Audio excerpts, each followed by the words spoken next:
Ladies and gentlemen, let us all stand for the singing of the Philippine National Anthem.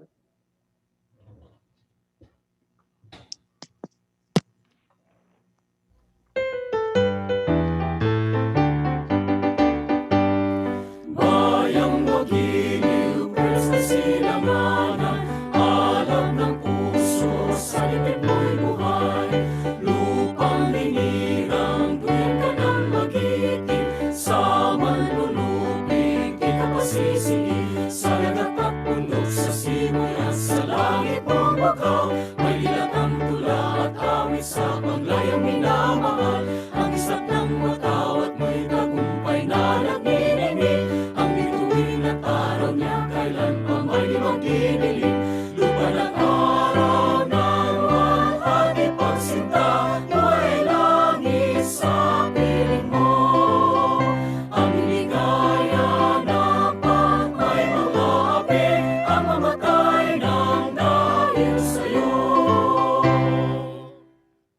Please remain standing for the opening prayer to be led by Ms. E.J. Recamara.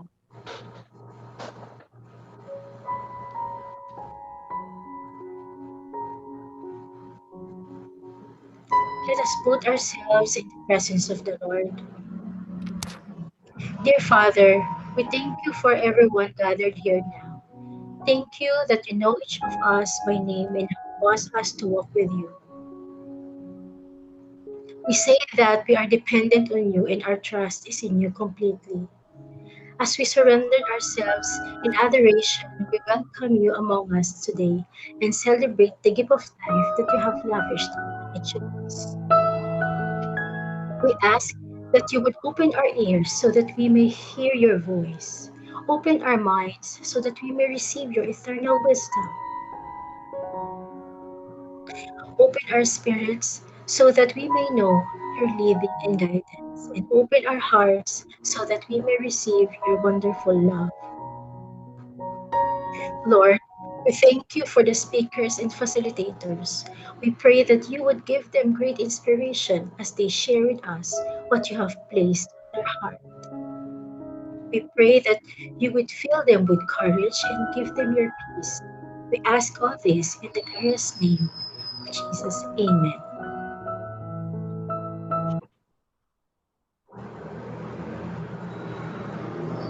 Amen. Thank you, EJ. She's actually celebrating her birthday today. That's why there's more emotion to her prayer today. Thanks, EJ. And good afternoon, Luzon, Visayas, and Mindanao, the 16 campuses. Welcome to PISAY STEM Career Talk. My name is Hershey of PSHS Office of the Executive Director, and I will be your host for this event together with my colleague here. Hi Ma'am Hershey, magandang hapon Ma'am Hersh. At sa ating lahat dito sa Zoom at live din po tayo ngayon sa ating Facebook page. And good afternoon everybody, this is Aaron at your service from the Philippine Science High School Office of the Executive Director. Hi Sir Aaron. You know that we are actually expecting about 1,000 participants in this Zoom link. Wow. And actually, we are oversubscribed. The rest are just actually accessing this event through our Facebook page. We are having this event broadcast live. So, and this is such an encouraging response from the PISAY community, you know, not bad for the first of the three-part series of our PSHS STEM Career Forum. That's right, Ma'am Hershey. Actually, it just shows how important it is for our PSI students to get the information and the inspiration they need for planning their STEM course in college that would pave the way for their STEM career in the future. That's true. Yeah.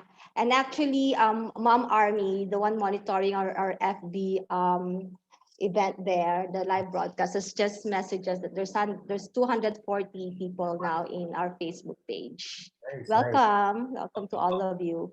Now, Sir Aaron, so let us share with them our house rules for this online webinar. Yes, Sige, ma'am. basahin ko na. Yes, Okay. ma'am. So, number 1, keep your microphone on mute. Number 2, this entire session is being recorded. So nagpapaalam lang po. And number 3, for any technical difficulties, please send us a private message and look for tech_support_Christian or tech_support_Joel. And by all means, you are encouraged to use these icons here, like the virtual club, the heart, and the laugh out loud as part of your participation. And please, you may key in your questions in the chat box. Huwag mahihiya, especially to our students, kasi para sa inyo talaga itong event na to. Yes. All right. And we also have other webinar house rules. Questions will be answered during the Q&A portion. Evaluation after the session is a must, and we ask you to please do that po. Thank you in advance. We may ask you also to turn on your camera for the group photo. And the recording of this event can be accessed in the PSHS Philippine Science High School System Facebook page until the 26th of April. So far, yun po ang ating house rule. So sit back and have a fruitful afternoon with us. Yep. So, pero wait lang. Yes, ma'am. You keep on saying STEM. Oo nga. Does anyone really know what STEM stands for? Oh, sige, ma'am. Gawin natin cheesy. Let's just add some humor or levity dito para hindi naman tayo masyado stiff. May knock-knock ako, ma'am. Sige nga. Kasi na medyo cheesy to, pero try ko na rin. Knock-knock. Who's there? STEM. STEM who? Teka, antas. Wait. Darling STEM. Oh! Okay, baka meron kang mas cheesy dyan, ma'am. May baon. Siyempre, meron din ako. Knock-knock. Who's there? STEM who? STEM who? Sana alam pa to ng mga kabataan ngayon na. STEM pong mga daliri, kamay at paa. Classic. Sige. Ito na lang. Medyo bago-bago to. At nagpaturo pa ako nito sa anak ko ha. Sige, tignan ko kung kaya ko to ha. So won't you stand by me? Cause you're all I need. Ay, nako. Sige na. Tigilan na nga natin to. Baka mawalan pa tayo ng trabaho. Buti na nga lang, ma'am, di tayo face-to-face. Kasi kung face-to-face tayo, baka pinagbabato na tayo ng kamatis ng mga bata. No? Pero kidding aside, ma'am, STEM stands for what ba? Siguro we can ask our students or our participants to type in your answers in the chat box. Ano po? Yes. What does So it stand actually, yeah, I know they know that STEM actually stands for science, technology, engineering, and mathematics. Yeah. There you go. Ayun, ang daming tumama. All right. Sige. So, to formally start our program, let us welcome the Executive Director of the Philippine Science High School System to give us the welcome remarks after this slide. Okay. Hello, my dear students of PISAY. How have you been doing? As your Executive Director, I really hope and pray that by now, you have adjusted and adapted well to the new normal. Amidst the uncertainties, some things should remain the same. And one of them is our commitment to our mission, which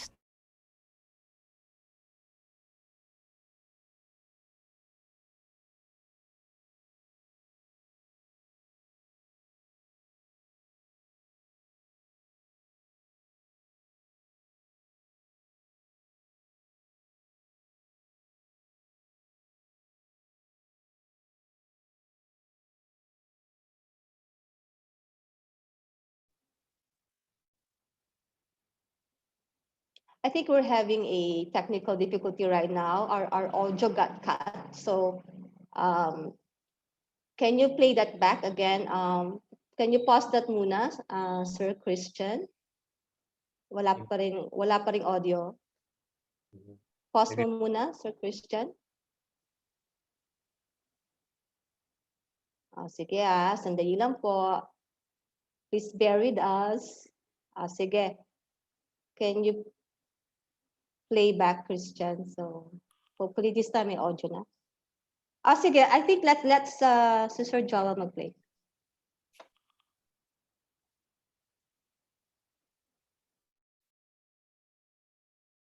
yan lang yung challenge natin, Ma'am Hershey, no? Pag tech, medyo nagkakaroon ng technical. But thank you very much for bearing with us. We'll try to do our best to attend to this concern.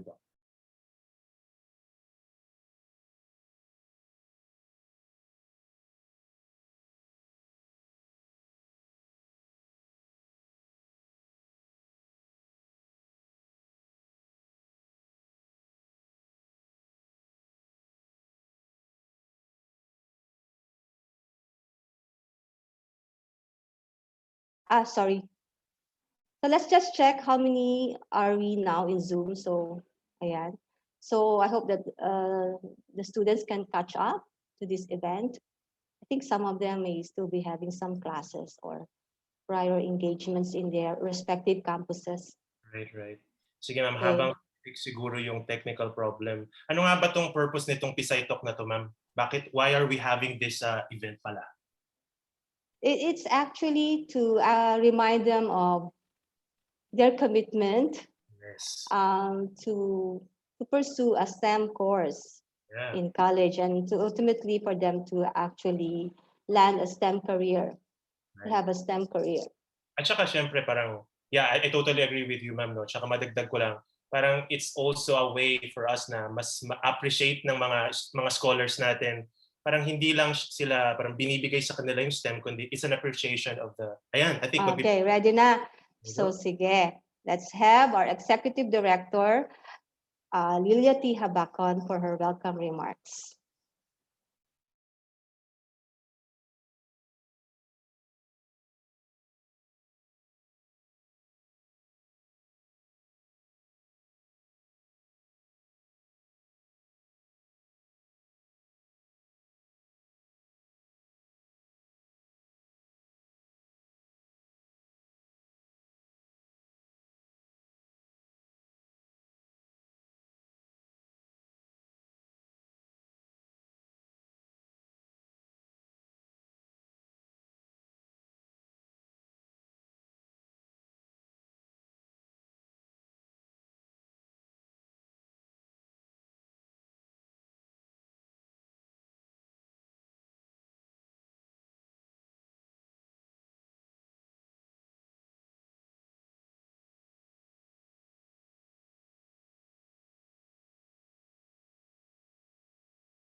So I guess we have to park this a bit. Again, we apologize for this technical problem, but we really want to present to you Ma'am Leo's welcome remarks, complete video and audio. So we will go back to this segment and we'll just continue with our program. Yeah. Would that be okay, our dear students? So while they're actually fixing the problem, let's move on with our program. All right. And I think we can start with the first speaker, no? Or... Yes, I think we can already start with the program proper, which is actually the most awaited. And that's the reason why you actually attended this program, is to actually listen to our resource people. Yeah, all right. Ma'am Hershey, ma-share ko lang, no? We're very excited kasi we have with us 3 Philippine Science High School graduates, no, alumni, who are living proofs that Philippine Science High School, or PISAY, has been producing graduates who are leaders, graduates who are trailblazers and experts in their respective fields. Di ba, Ma'am Hershey? I totally agree with that. I must say confidently that Philippine Science High School, with its 16 campuses, has always been consistent in producing top quality graduates. And it's been actually in the front line and in the forefront of our country in their respective fields and careers. Yeah, nakaka-excite kasi parang, wow, kasama natin sila ngayon sa ating talk na ito. So, let us now introduce our first speaker. Our first speaker is from Batch 92 of Philippine Science High School main campus. He graduated magna cum laude from UP Diliman in 1996 with a bachelor's degree in biology and a professional degree in medicine from UP Manila in 2001. He was awarded the Balik Scientist Award long-term program by the Department of Science and Technology in 2008 and Outstanding Young Scientist in the area of Tropical Medicine by the National Academy of Science and Technology in 2010. Currently, our speaker is also an Associate Professor of Medicine in UP Philippine General Hospital and an Adjunct Professor for Global Health Division of General Internal Medicine, Department of Medicine, University of Pittsburgh. He is also an attending physician at Medical Center Manila and Manila Doctors Hospital. At ito, he's a familiar face as he gets frequently interviewed about infectious diseases and vaccination, and more so that he is a member of the Technical Advisory Group of the Department of Health and Interagency Task Force for the Management of Emerging Infectious Diseases. Ito pa, ma'am, he has a weekly column in the Manila Bulletin called Clinical Matters. You can check it out. And he's also a senior TED Fellow to boot, and the title of his TED Talk is The Dangerous Evolution of HIV. You can check it out on YouTube. So without further ado, ladies and gentlemen, boys and girls, let us welcome our first speaker with a virtual clap, our very own Dr. Edsel Maurice Salvaña. Good afternoon, everyone. It's a pleasure to be here. In between meetings, I basically shut off about 3 meetings. Thank you for the respite. Sobra na akong nahihilo sa meetings. So I was asked to talk about how I got here, and everyone starts somewhere. And I was a PISAY student back in 1998 until 1992. So let me just share my screen here. And I like to call this talk. Can you see my screen? Is it okay? All right. So I'd like to call this talk a scientist, doctor, and accidental activist. But you'll see as we go through this that activism is inherent in science. If you care about the truth, especially with so much fake news going around, it's almost your responsibility to speak up if you know that bad news or fake news is being shared, especially when it comes to our science topics. So let me start off here. This is my background. Forgive the hair. This is uso to nung 1990s. I assure you, I was not the only person who looked like that. So I studied at main campus 1988 to 92. I was in Diliman, BS Biology, and then medicine at UP Manila. I went abroad to Wisconsin for my internal medicine, as well as infectious disease and tropical medicine at the Case Western Reserve University in Cleveland. And this is me in Milwaukee. Yeah, I used to be that thin. That's like maybe 40 pounds ago.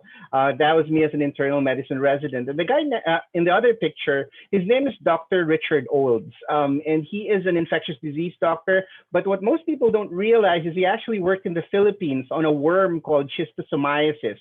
And he is a good friend of my father-in-law, Dr. Ernesto Domingo, who is a national scientist.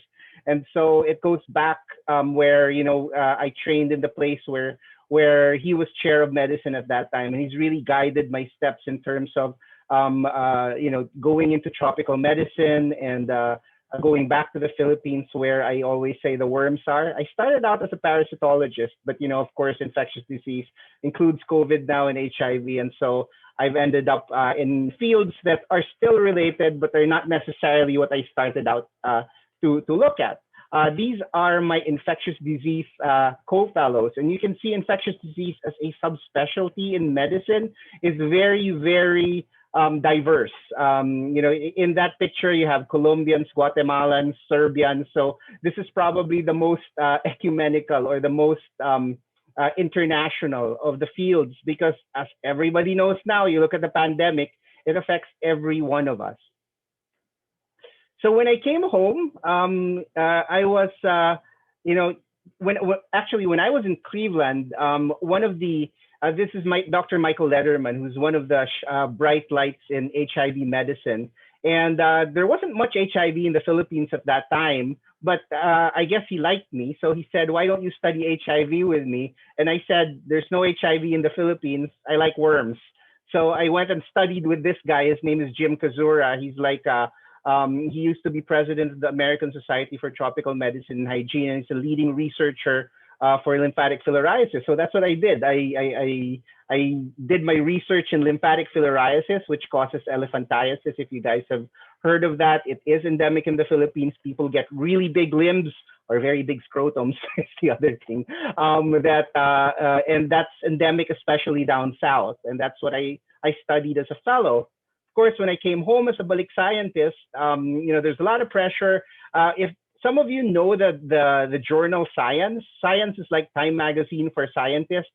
And for whatever reason, Science picked up the fact that I was a balik scientist and stuck my picture there. Now, you know, no pressure naman, di ba? Linagay ka lang sa parang Time magazine for scientists, and then they put Trailblazer under your name. So you know how it is when people, you know, when people see somebody, there's this like this story of somebody who fell into a river, and then everybody's just watching, and then suddenly somebody jumps and rescues that person. And then, so everybody's clapping, oh, he's a hero, he's a hero. And then the reporter comes up to the guy and says, hey, you're so brave. What made you do that? What made you jump? And so the guy says, well, before I answer that question, I would like to ask this question. Who the heck pushed me? So, you know, it's like a lot of these things do happen by not necessarily by choice, but if you're already there, panindigan mo na. So I was a balik scientist. I joined the National Institutes of Health. In there is Dr. Lulu Bravo, Dr. Raul Distura, who made the COVID kit. It was actually my boss when I came home. And we had met a couple of years earlier in one of the international conferences, and we really hit it off. Along with Dr. Dean Vicente Belisario, who actually is my mentor, who is now who used to be Undersecretary of Health and is the Dean of Public Health right now. And when I got home, you know, I did study the worms. I was looking at worms, but then we reported that HIV is a rising problem in the Philippines. It has the highest infection rate in the Asia Pacific. And me, having trained in the United States, you know, I was one of the few doctors in the Philippines who knew how to treat HIV. And so, as it so happened, you know, you gotta do what you have to do. So I put worms aside, and I went into HIV. And so with HIV, you can't just do the science in HIV. Almost every single HIV scientist is also an activist. And that's, we like to say it's in our DNA, just like the virus when you get HIV. So the bottom line is that we go into these fields where we are needed. And aside from the science, which I'll get to in a little bit, one of the things that I had to do actually was increase awareness. And one of the ways I did this was in cooperation with an Australian medical student group who had visited PGH, and they were raising funds for us. And so they said, you know, we'll give you one of the really, really expensive machines to treat HIV. The only thing we ask in return is that you have some sort of event. So naging event organizer ako aside from doctor. So I had to organize the Philippine Red Party, which actually was a big concert in MOA, Mall of Asia. It featured Kwan, River Maya, Shamrock. Naging event manager ako. But, you know, it worked. It got a lot of press, and we actually raised money, and we got our CD4 machine. And aside from that, me being a nerd, I like measuring things. So we look at the number of patients who were getting themselves tested, because everybody's scared to get tested for HIV. But after we had all these events, you can see, you come out on media, you do the Red Party, more and more people actually do get tested. And so that saves lives, because the earlier you detect HIV and you start treatment, the better they do. And a lot of them actually go on to live normal lives. We also did this in at the Philippine College of Physicians. I also organized a lot of that. It's not very clear, but on one of those pictures, remember that guy I said, no, there's no HIV in the Philippines? He's actually down there. I invited him. When it happened that I found out that there was so much HIV in the Philippines, I picked up the phone and I said, Dr. Lederman, I was wrong. There's HIV in the Philippines. Can you come over and teach us how to treat HIV? And he very graciously did. And so, like I said, things come around.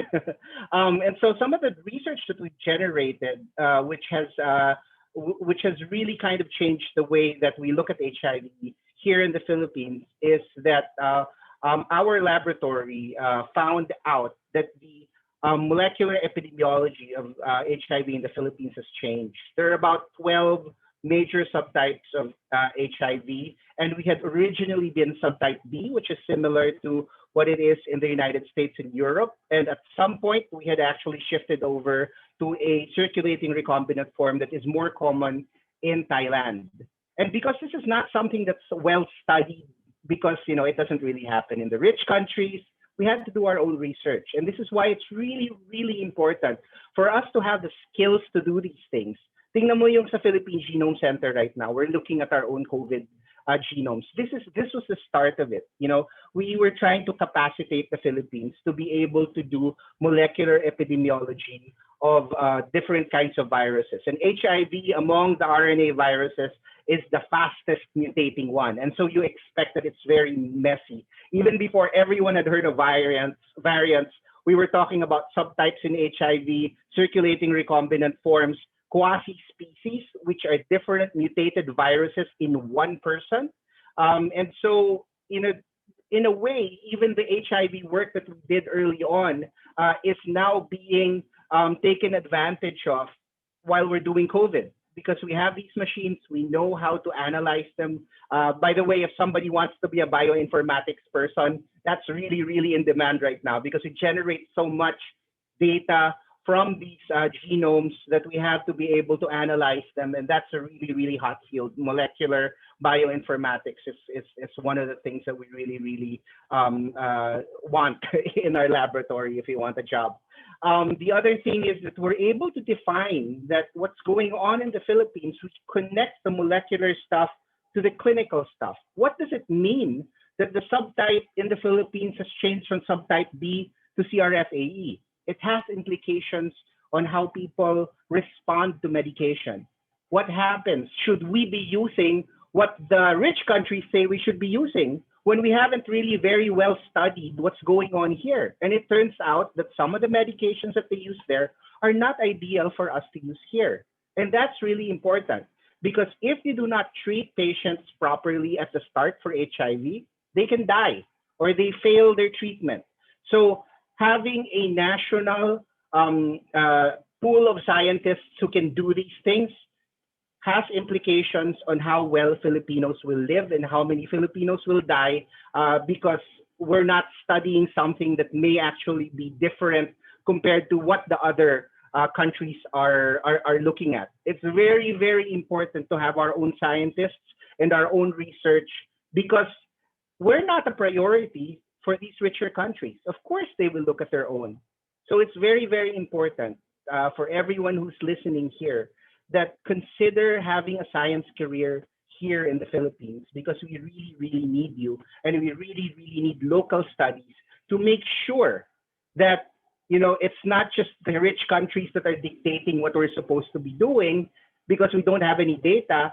We have to be able to say, no, wait a minute, our data says otherwise, and we should do this instead. So that's super important.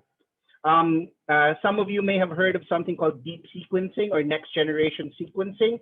We have those machines at the Philippine Genome Center, and that's what we're using to do the COVID genomic sequencing right now. Imagine we can do 750 genomes in 3 days. Even the US NIH or the CDC in the US is at that level. It's 3 days. In other countries without a genome center like us, it can take them weeks or months to look at these genomes. We have that capability, working by Chancellor Padilla, by Dr. Saloma, by our scientists, by Dr. Destura, by myself, because we knew that this was really, really important. And when the government said, we need genomic sequencing, how do we get that? And then we raised our hand. We're right here. We do that. We're going to do it starting tomorrow if you want. And we continue to give them the data that they need to be able to respond to the pandemic. One of the things that I've been doing is also trying to harness point of care genomic sequencing. Now, the usual thing that we do, say for HIV drug resistance testing, which is what I do with my grant, is that we need to be able to do Sanger sequencing in the laboratory, and this is how much it costs. But the problem is, Sanger sequencing, even though it's a relatively simple procedure, still requires RT-PCRs, and it takes a while. So it's not a true point of care test. Well, nowadays, because of COVID, almost every region now has an RT-PCR. We used to not have this as much. But one of the things we can do is actually do genomic sequencing in the field. And you can do this with a device called the MinION. And that's what we've been working with. We have a couple of MinIONs in our lab. And what we've been doing is, so that's the MinION. It's really like just a harmonica. It's a portable DNA sequencer. It's really cool. It's like, you take these huge machines and then you sync them into that little thing and you can actually connect it to a laptop. In fact, now there's even a way to have like this little portable computer. So it's the size of a phone. You can basically sequence genomes with a phone. And that's what we're working with. You have to customize your primers so that you can figure out what's best, because nobody's done this for HIV. This would be a world first. And so we're on the third year of this project.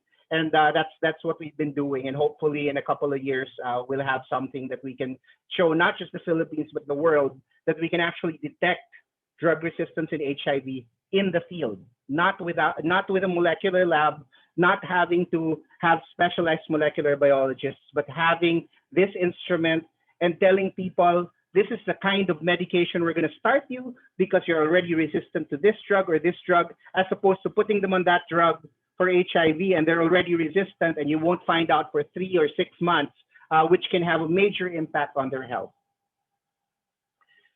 So one of the other things that I've been doing in the HIV field is helping with research for cure. It's a little harder because we need these huge machines like flow cytometers and everything, but I am part of a network.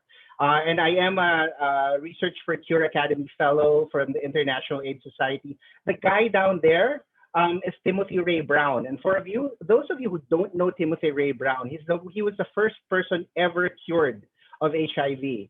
And this came about serendipitously because he had a cancer that they treated with strong chemo, and it eradicated the HIV in his body. Unfortunately, he recently died of another cancer, but he was HIV-free when he died. But the bottom line is there is proof of concept for an HIV cure, and we want to be part of that effort, and we are. As mentioned, I do have a TED Talk on TED.com about how HIV evolves and how that there is a consequence for the Philippines with our shift from subtype B to subtype A. It's about a 4-minute talk. You can watch it on TED.com. Now, shifting gears, Dengvaxia was very contentious. In a nutshell, the vaccine works, but you have to use it in the right people. And so it's not an issue of whether the vaccine is harmful. It's not. As long as you use it properly, it's actually going to save a lot of people. And I've been writing this because there's so much anti-vaxxer propaganda going around. You do interviews, you get killed on social media, but if you're standing up for the truth, may block button naman, you can always block shows. Same thing. So you have to stick your neck out if nobody else is willing to do it. Because if you don't stick your neck out, then, how could you live with yourself, right? You could have made a difference in someone's life, in lots of lives, but you didn't do it, but you knew better. That's not right. This is something I did 2019, October. And it's probably the first ever cosplay that's been done in a scientific conference for infectious disease. This was in Washington, D.C., and I actually stood in front there wearing a plague doctor outfit. I don't think that's what caused the COVID pandemic, really. But this is what, this is the kind of press you can generate. Vicky Foster, who writes for Forbes, this is a Forbes article, also happened to be my TED co-fellow. So there's some kind of connection there. But it was very effective and actually put out the fact that, we need to vaccinate, we need to vaccinate. And it was kind of prescient because now we're trying to get everyone vaccinated against COVID-19. I did get, aside from being a TED Fellow, I got my senior TED Fellowship in 2020. It's been interesting because of all the work I've been doing in the vaccine space. Now, very quickly, let's just a very, very short recap of our pandemic. We had our first cases in January, nothing in February, and then we had another spike in March. And that's kind of what that looks like. Interestingly, I was involved in locking down in March. And the reason for that was we were seeing the disaster that was playing out in China, in Italy, and in Spain. And we had 52 cases, and we said, if we don't lock down with 10% of our healthcare capacity compared to the United States, which, by the way, is a complete dumpster fire, although they're getting better with their vaccination now, we would really be in real trouble. And this is what we were trying to do. We were trying to protect the healthcare system to try to draw out the number of cases. Because right now, we're very, very good at taking care of patients with severe COVID. But if you don't have any hospital beds, they're all going to die.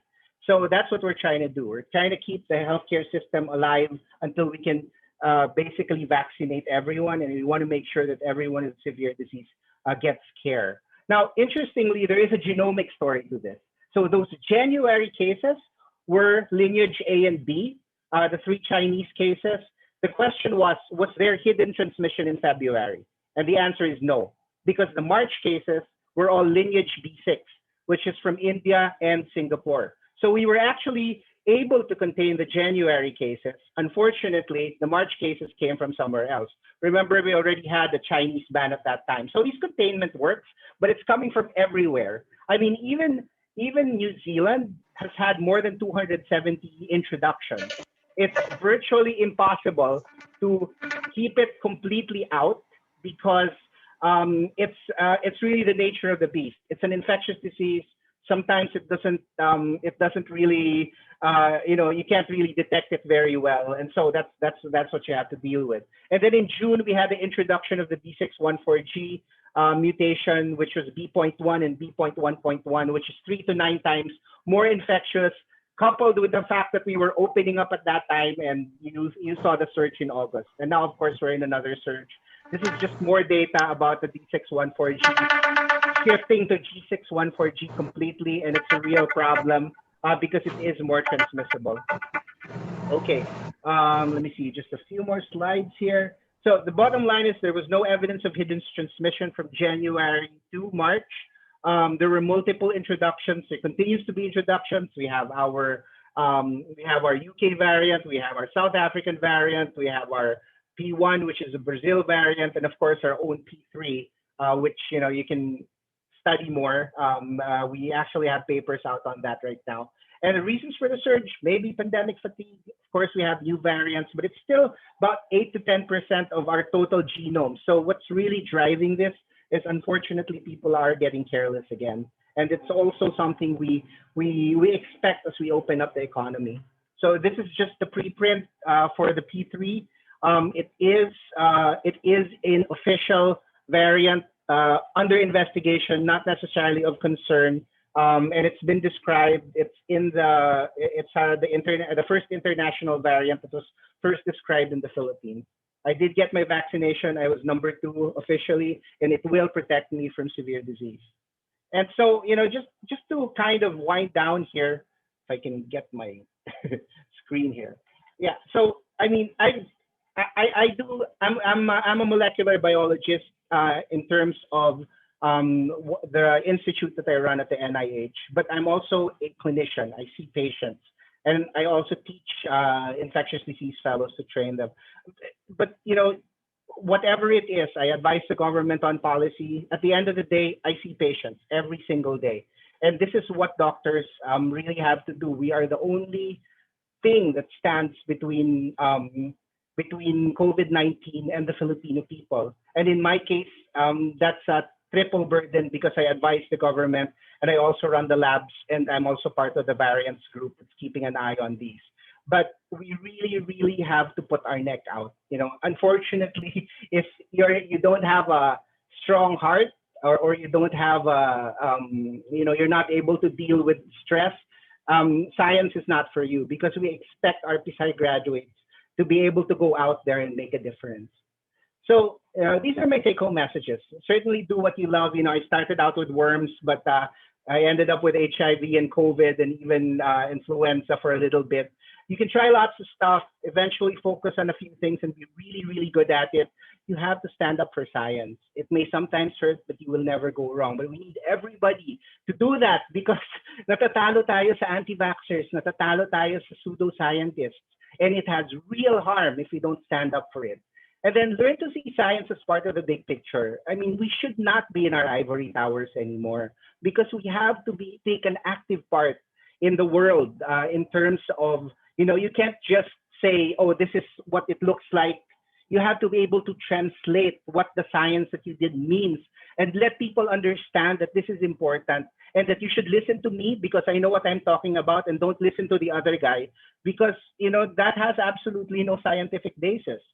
And so we need to use science to make the world a better place. And that's our mission as Philippine science graduates. And I hope that everybody brings that with them after they leave the halls of PISAY, and in every single day that they do their craft. And so this is my poor attempt at the first meme, but it's really funny because the cat was doing this. I have no idea what the cat was doing, but this was March, I think about May last year. But you really have to hold on and make sure that we survive so that we can make the world a better place. And just remember, my takeaway message here is that all pandemics end. Thank you very much. Wow, thank you so much, Dr. Salvaña. Knowledge is power talaga, no? Lalo na sa panahon ngayon na may pandemya. It's good to have this knowledge on what has caused the resurgence in the cases about HIV and how to mitigate COVID-19 virus and the pandemic. So, but what struck a chord to me yung sinabi ni Dr. Salvaña sa dulo, yung stand up for science. It's a gandang motto nun, stand up for science. Stand up for Yan science. sa mga takeaway ko. Okay, thank you, Dr. Salvaña. I mean, we will have the Q&A portion after the two other speakers have presented. So just be here with us, and we'll be actually having the two speakers muna. But before the second speaker or the next speaker, we shall have Ma'am Lilia's welcome remarks. So I guess by now the audio is already fixed, and we're ready to have the welcome remarks by our Executive Director, Ma'am Lilia T. Habak. Students of PISAY. Hello, my dear students of PISAY. How have you been doing? As your Executive Director, I really hope and pray that by now you have adjusted and adapted well to the new normal. Amidst the uncertainties, some things should remain the same. And one of them is our commitment to our mission, which states that the Philippine Science High School, operating under one system of governance and management, provides scholarships to students with high aptitude in science and mathematics. The PSHS system offers an education that is humanistic in spirit, global in perspective, and patriotic in orientation. It is based on a curriculum that emphasizes science and mathematics and the development of well-rounded individuals. And let me emphasize this part. The PSHS system prepares its students for careers in science and technology and contributes to nation building by helping the country attain a critical mass of professionals and leaders in science and technology. Allow me to share with you some data. The World Economic Forum shares that Philippines has a relatively low numbers of STEM graduates. Of the 645,973 university graduates in 2016, only 76,423 or 12% obtained a degree in engineering, 6,828 or 1% were science graduates, and 2,736 or 0.4% were mathematics graduates. Of those that do not pursue a science and technology degree, they either stay in metropolitan areas with the majority, 34% concentrated in Metro Manila, and the surrounding regions of Calabarzon, which is 25%, and Central Luzon, 7%, or move abroad to pursue opportunities. Furthermore, according to UNESCO, in order for science and technology to have an impact on a country's progress and economy, the recommended ratio of scientists and researchers within a given country to its population is 380 per million. Philippines falls short by more than half of UNESCO's requirement with only 106 scientists or researchers per million as of 2015, which is the most recent data submitted to UNESCO. Our neighboring countries like Malaysia has 2,397 per million. Thailand has 1,350 per million, and Vietnam has 708 per million. As our scholars, I hope that you realize the great need of our country to have people in the STEM industry, generating jobs, publishing research, mitigating the spread of a pandemic, inventing gadgets, increasing crop production, slowing down climate change, exploring space, and the list can go on and on. We need people to pursue STEM to help propel our country to progress. Ideally, you enroll to PSHS with a desire or passion for STEM. And part of our commitment is to give you the necessary support and pathway that would make that passion burn even stronger. Thus, this three-part series of STEM Career Online Forum is just one of the many ways by which we can provide support in carving out a roadmap for pursuing your STEM career. So please take this opportunity to listen and participate in today's event, which is the first in the series entitled PISAY STEM Career Talk. We have invited PISAY alumni working in the STEM industry in the Philippines and abroad. They have shared their ideas and the very popular and prestigious TED Talk. Today, they are here to tell their ideas and stories themselves. So sit back, stay online, absorb as much information as you can, and ask questions. Sabi nga, di ba? Ask and you shall receive. Makukuha ninyo ang mga kagustuhan na magbibigay kaliwanagan sa inyong isipan. On behalf of the entire team who organized this event, thank you to all of you for setting aside time to be part of this event. And allow me to close with my SSS reminder. 1, stay safe. 2, stay sound. 3, stick to STEM. Mabuhay ang PISAY, mabuhay kayong lahat. Kaya natin to. All right. Thank you, ma'am. Yes. Thank you, ma'am, for that very informative and inspiring opening remarks. And it just goes to show, no, guys, that the Philippines has a lot of catching up to do in terms of increasing the number of STEM graduates or developing STEM jobs and promoting a robust STEM culture. Di ba, Ma'am Hershey? Yes, and I believe that there is hope for our country. Definitely. Coming from our dear PISAY scholars themselves, no, who have accepted the challenge of going through a stringent PSHS curriculum so as to be equipped with the necessary knowledge, skills, and attitude for a STEM degree and ultimately for a STEM career in the future. Guys. All right. Mm-hmm. Yeah, nakaka-excite, ma'am, kasi nagtutugma-tugma rin, no, pati mga sinasabi ng ating speakers. I'm sure they also encourage everybody, but hindi lang STEM career, actually, it's also service to the country. And that's the mark of a PISAY student talaga, PISAY scholar. That's just like true. a speaker, di ba, Ma'am Hershey?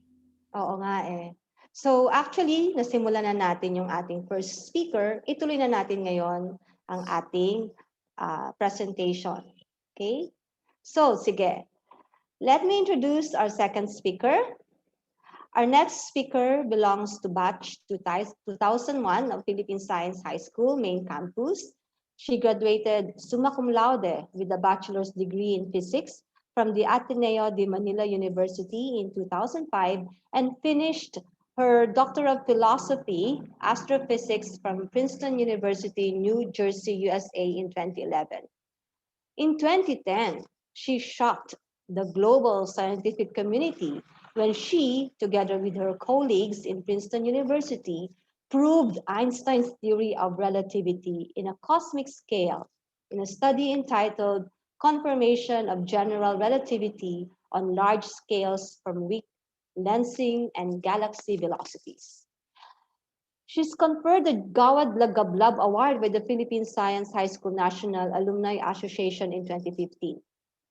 Currently, she's an associate professor at the National Institute of Physics, University of the Philippines, Diliman, chief technical advisor, UNDP COVID-19 FinTig Lab, practice director of data science and analytics of Z-Leap Solutions Incorporated, and host of Radio Turo Guro Science of the Science and Art of Learning and Teaching Institute taught by the Ateneo de Manila University, and also host of Sciences Knowledge Channel.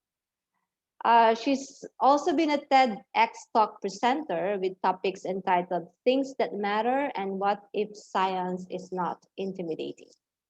Ladies and gentlemen, boys and girls, let us all welcome the Filipina and the PISAY alumna who proved Albert Einstein right, Dr. Reinabelle R. Reyes. Thank you, Hirsch and Sir Aaron. Good afternoon to everyone who's with us here sa Zoom and also sa mga nakikinig sa Facebook. Good afternoon. It's a real pleasure to be here with you kahit virtually this afternoon and to be able to share with you some of my stories then in the journey of being a Filipina scientist from PISAY scholar, just like Doc Edsel and Doc Francis here today. So, for this talk, naisip ko that I can tell my story in through these different features of inquiry, no, scientific inquiry. And ay, alam kong alam na alam ng mga scholars natin to kasi this is what we are trained to do. And I would say to you now na it doesn't stop, di ba? It doesn't stop in high school. It's a lifelong journey as we will see. So then yung question, magtanong, yun nga, sinabi ni Ma'am Lil, magtanong. So abangan ko ang mga tanong niyo mamaya sa Q&A. And then, of course, magkagather tayo ng evidence. Sabi nga ni Doc Edsel, hindi pwede yung fake news. Kailangan based sa evidence yung ating mga understanding and conclusions. So not just collecting evidence, but also analyzing and scrutinizing the information that we get.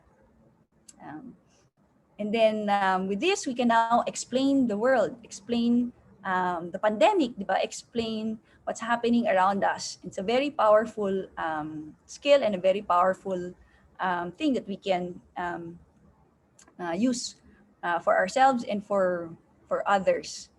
And one way we do that is by innovating. And innovating is just making things better, to improve our lives and our society. And then now that you have these different concepts, you can connect them together, di ba? And yun yung maganda sa PISAY din. I remember yung mga naaaral mo sa isang subject like sa math, ma-apply mo sa physics. And then mag-show up rin siya sa chemistry and maybe even biology or robotics and even PE, di ba? So making those connections and for my talk here today, I'm also talking about connecting different people, connecting to and connecting communities, just like what we're doing today.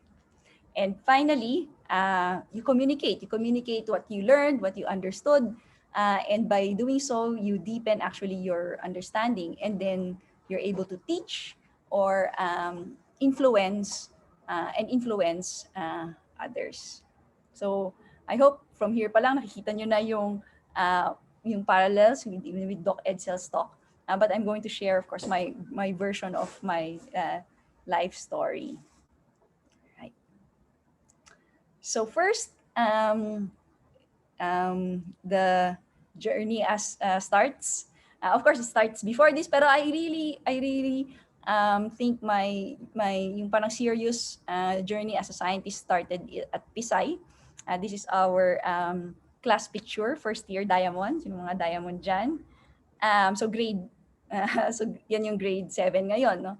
And really the foundations of that are needed to be a good scientist was really honed during my years in PISAY. And imagine 4 years lang kami noon. So ngayon, 6 years na kayo. So even more time and opportunities that you can take advantage of.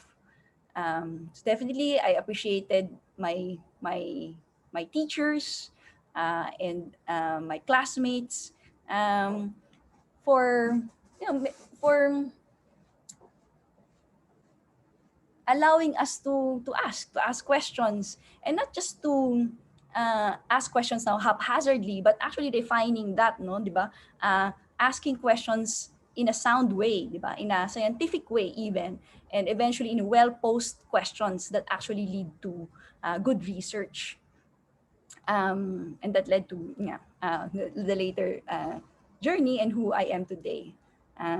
For my TED Talk, TEDx Diliman Talk, actually honed in on that and talked about the value of asking questions. It's really central to who we are as science and STEM professionals.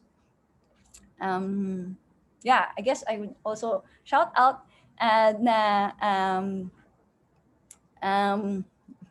sa mga sa PISAY community, really these efforts, even the event today, even despite the pandemic, that you're getting these opportunities to connect with one another and to connect with scientists. Kasi also at PISAY, that's where I realized that din nga, pwede palang maging career ang pagiging scientist, and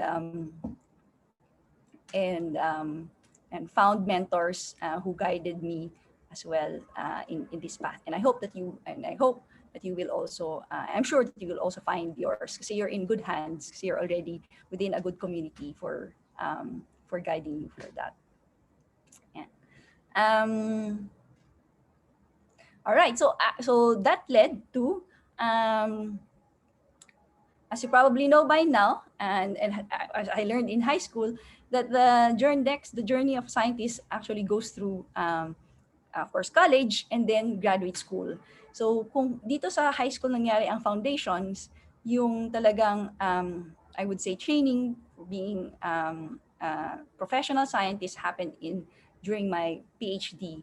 And I did mine in Princeton University for astrophysics. So it was 5 years, starting from parang you're taking a master's in the first 2 years, and then you start with your main dissertation, and you can work on it for another 2 to 3 years. So you see, the time scales are different, no? I think might sound too long sa inyo now, but that time is really so important, because that's gives you the actually a luxury for going deep and actually getting mentored, no, day by day, week by week, by the senior scientists. So here in this, meron din akong picture ng aking advisor, PhD advisor, si Professor Jim Gunn, and my other collaborator and advisor, si Rachel Mandelbaum, who was a postdoc at the Institute of Advanced Studies at that time. And kami yung main team that worked on the confirmation of general relativity that Ma'am Hirsch talked about earlier. And that was me in my PhD years. I had the opportunity to come back to Princeton more recently, a few years ago, and this is a picture we took. In the background is the astrophysics department building, or it's called Peyton Hall, and you can see the dome. Meron doon small telescope inside. But my office, all the PhD students' offices were in the basement of that building. So imagine yung may basement yan, and that's where we were doing our calculations. And in particular, for this study, we used observations from hundreds of thousands of galaxies. So this picture here is an illustration of that. See, the galaxies are form like something like a cosmic web or a large-scale structure in the universe. And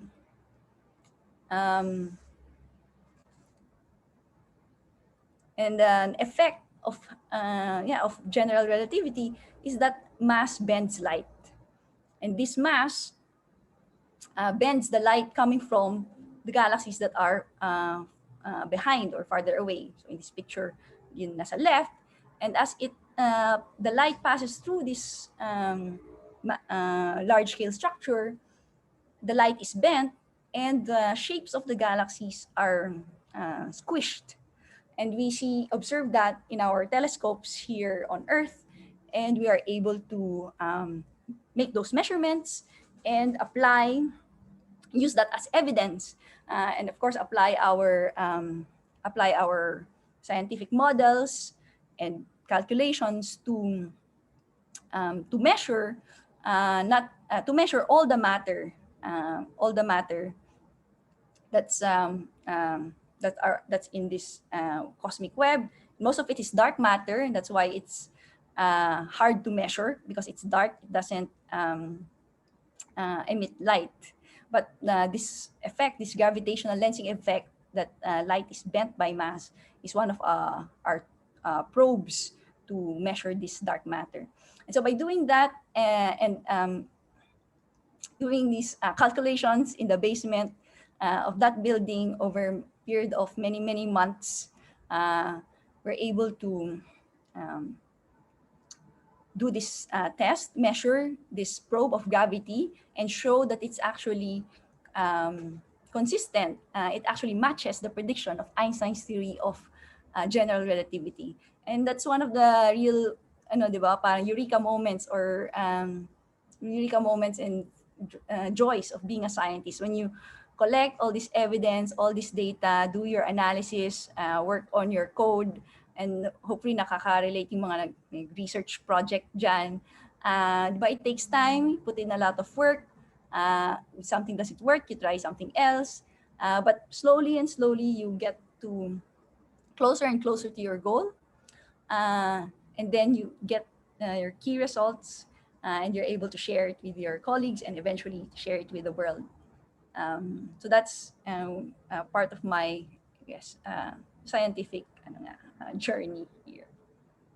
So we'll continue with continuing that scientific journey now as an associate professor at the National Institute of Physics in UP Diliman. So just across, or just near the main campus, we have this nice building that unfortunately we're not able to use yet, but looking forward to coming back. But during the pandemic, I was able to form a group, research group of bright undergraduate and graduate students for the NIP Data and Computation group. So our research group is now working on data-driven astronomy, and in particular, we're studying gravitational waves. So this picture here is an artist illustration of black holes, two black holes merging. Of course, again, you cannot see, they're black, but they're some of the most amazing things in the universe. And now we are able to detect these mergers, and we're able to study these objects through detection of these gravitational waves by LIGO. And we're using our our data analysis and computational methods to learn more about these amazing objects and about how our universe formed. Okay, so that's one sub area we're working on. The other sub area we're working on is we're actually applying the same tools on big data for social good. So shown here, satellite image, we're able to apply machine learning techniques, for example, to study these to process the satellite images in collaboration with the Philippine Space Agency to example, get poverty indices for the Philippines, and see if we can see changes over time. So we're a young group. We just started, but we're doing starting exciting work, and we look forward to seeing these come to fruition, and of course, getting more students and seeing the group grow and mature over the years. Maybe even some of you would be interested in the future.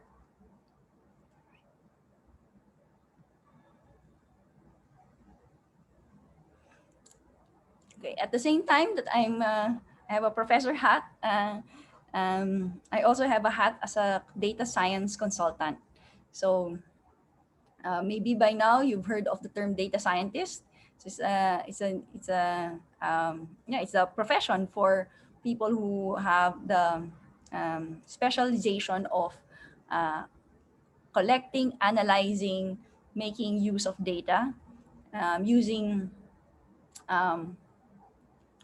models, data science models, artificial intelligence models, and tools like business intelligence tools. So some keywords here that you can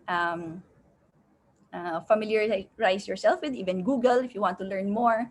So many tools now are are available online, and so many courses as well.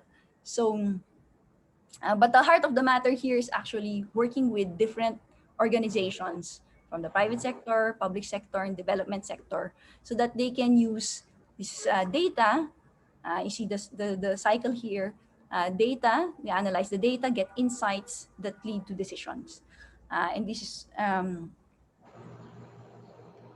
also, okay, feeds on itself. Yes.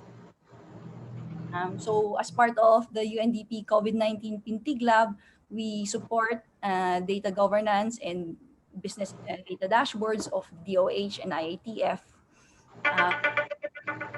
to inform our response and recovery strategy for COVID, for this pandemic. I would say though that yun nga, as Doc Edsel alluded to earlier, there are so many factors that go into decision making, but that's why we need more people, stronger voices from scientists like us, so that the data, the evidence will be used more and more, have more and more weight in making these decisions that change our lives, diba? Literally. And so that's why I love doing these talks, connecting with the next generation of scientists like you. I had the privilege of visiting several campuses. This one was from 2018 from Western Visayas. So thank you so much for hosting me. I talked about aliens, may alien ba? It's really fun. Of course, now I have to do this in a virtual setting, but I look forward to, and hopefully we'll be able to meet some of you and visit the campuses again when we are all vaccinated, as Doc Edsel said. Virtually, can also connect with other Pinoy scientists, so not just the three of us today, but I was inspired by these online platforms and started this page called Pinoy Scientists. It's on Facebook and Instagram.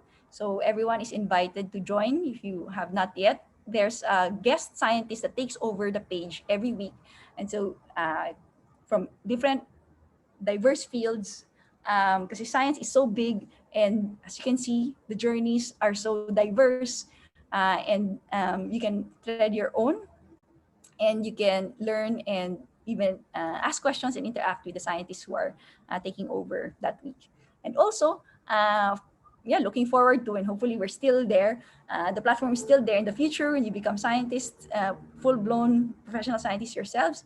You're most welcome to also take over and share your own research and knowledge and advocacies through this platform. So it's a lovely growing community. Okay, and finally, communicate. So, yeah, ngayon, remotely, so I had the privilege naman to be a co-host of Radio Turo Guro, which is live streamed on Facebook, but also on DZRJAM. And this is for science episodes with my co-host, teacher Sabong Kiko. And we have guests who are scientists and science teachers to teach, yeah, to help teachers teach in this time of pandemic. And I'm happy that I was able to guest here some of your very own PSAY teachers. So Miss Judah, Sir Riner for chemistry, and of course, Miss Dawn for biology, and most recently, and actually next week ulit babalik, si Sir Ken for physics. And other online platforms that where I'm now communicating science, not just in the classroom, but to a broader audience, is with Knowledge Channel, so Science Says. It's good for young kids, but also kids at heart. We do science experiments, and we're still able to do this. We now shoot from home. But and then during the pandemic, my pandemic hobby, I tried out for my pandemic hobby. I tried out making simple YouTube videos. So I have now a YouTube channel called for Dr. Reinabelle Reyes, and I do the science FAQs to explain or to answer some of the most frequently asked questions about science. Actually, may mga questions nga dito na maganda, pwedeng gawing YouTube vlog. So yeah, everyone is invited to check it out, and we're happy to get feedback or yun nga, suggestions for future videos. It's a small effort, but I'm hoping to continue it. And yeah, please subscribe na rin para dumami yung subscribers.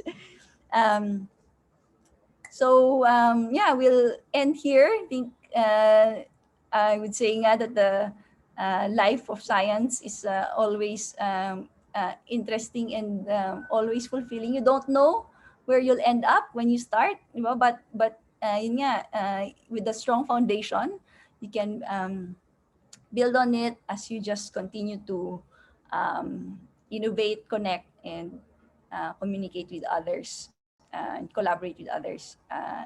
It becomes rich and feeling life. And I'm in the middle of it, so I look forward to what will come next, and maybe even connecting and collaborating with some of you in the future. So thank you so much, and I look forward to answering some of your questions during the Q&A. Thanks again for having me. Wow, thank you so much. Thank you very much, Dr. Reyes. No? Parang natuwa ko, actually nag-note din ako dito na yung data analysis lead to decisions and decisions affect society. Yun yung isa sa mga takeaways. Tapos sabi rin ni Dr. Reyes, communicate. Tama nga naman, parang science, di siya dapat limited sa textbook or sa lab. Dapat you communicate. Actually, pinapanood ko yung ibang mga YouTube videos ninyo. Oh, thank you, thank you. And I'm sure marami ring questions yung mga scholars natin. So guys, please keep on sending those questions. Try natin erase lahat ng yan kay Dr. Reyes. Thank you very much ulit, Dr. Reyes. Thank you so much. All right, let's move on to our final speaker for today's event. Okay, our next speaker is from batch 1986 of Philippine Science High School main campus. And he also graduated magna cum laude from the University of the Philippines in Los Baños with a bachelor's degree in agricultural engineering in 1990. He pursued his Master of Science degree in civil engineering at Iowa State University in 1994 and pursued his PhD in environmental engineering in civil engineering at the University of Illinois in 2000. He also earned patents for Humanity Award, U.S. Patent Office in 2020 for Flex Crevator patent. And he has been bestowed with a Distinguished Alumnus Award, College of Engineering and Agro-Industrial Technology, University of the Philippines in 2008. And he's also a Philippine Balik Scientist awardee now from the Department of Science and Technology in 2008. And he also developed modules and courses for water and sanitation for developing countries. Currently, our next speaker is a professor at the university, university faculty scholar at the North Carolina State University, Department of Civil Construction and Environmental Engineering, and also a member of the Water Environment Federation and Association of Environmental Engineering and Science Professors. He also earned the title of TED Fellow. His TED Talk presentation is entitled Sanitation is a Basic Human Right. So without further ado, folks, let's welcome our final speaker for today's event, all the way from North Carolina. A warm round of applause for Dr. Francis L. de los Reyes III. Sir? Thank you, Aaron. Let's see if I can share my screen.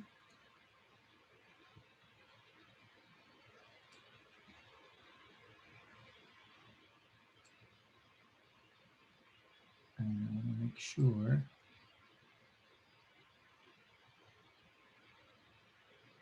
Okay, I hope you're seeing the whole screen. Oops.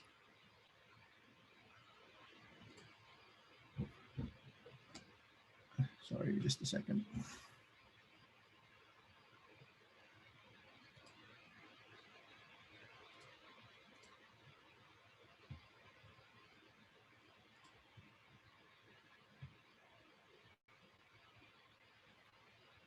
Are you seeing my screen?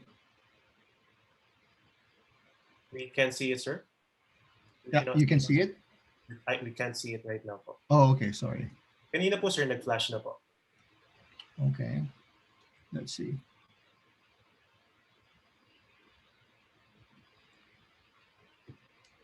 Yeah, I sometimes have this problem. Okay, let's see.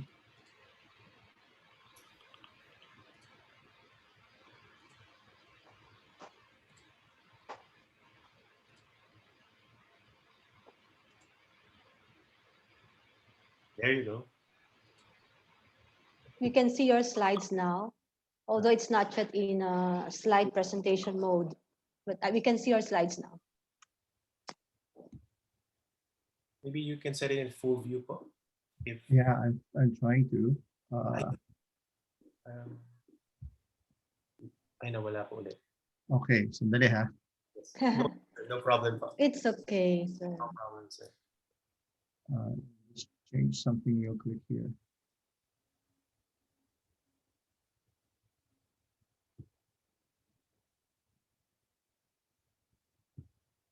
While you're trying to fix that, I just want to highlight this chat.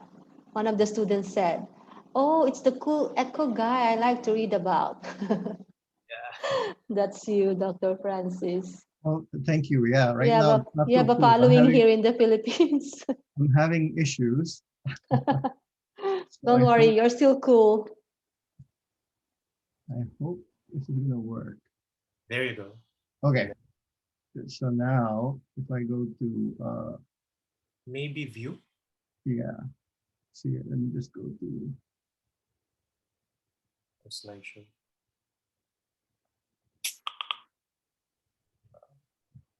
A slideshow. Yeah.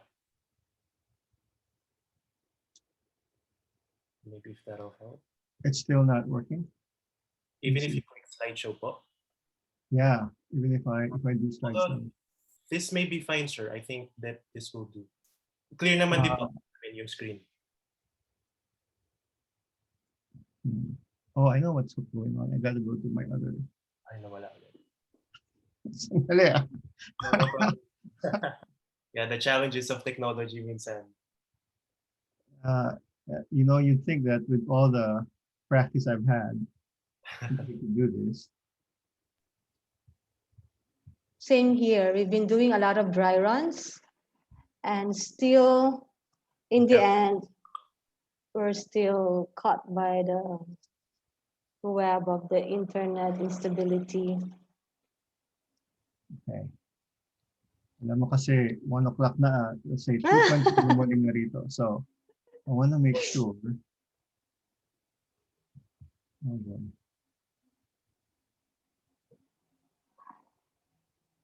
Okay, now my Zoom is acting up. Sorry. Perhaps while you're trying to fix Dr. Francis, we can actually have a view of the questions so far so as to prep our two speakers. Sure, yeah, please go ahead. Yeah. There's just an overwhelming number of questions here, very interesting and very, authentic, raw, and we like it that way. So come on, students, just fill in your questions. This is now your chance to actually ask our three experts of your questions. So I'm scrolling the chat box right now, and perhaps you can go as far back as. Are you ready? You just let us know, Dr. Francis, if you're ready. Then, okay. I guess your slides are okay now. Yep. So, yep. Take it away, Dr. Francis. Okay, yes. Great. Okay, thank you. It says it's paused, but I guess it's okay. Okay, so sorry about all that. Okay, before I start, let me tell you a story. So 39 years ago, can you still see this? The slide? Okay, good. Okay. So 39 years ago, I was actually a freshman at PISAY. So I was 13 years old. It was 1982. And I was sitting in an auditorium at PISAY Audi, tawag namin nun. I don't know if you still call it Audi today. And it was actually a science career presentation. And I don't really remember much about that day, except I did remember one of our speakers. And it's this lady, Dr. DAR is what they called her, Dolores A. Ramirez. And I don't even remember what she said during that day. But I do remember thinking, wow, it would be cool if one day I will be speaking in front of PSI students in a science career symposium, because I thought that she was really cool. And so, before I start, I wanted to thank you for inviting me, and thank you all for being here, because actually this is one of the things that I thought about when I was, 13 years old. And so maybe part of my dream. Thank you.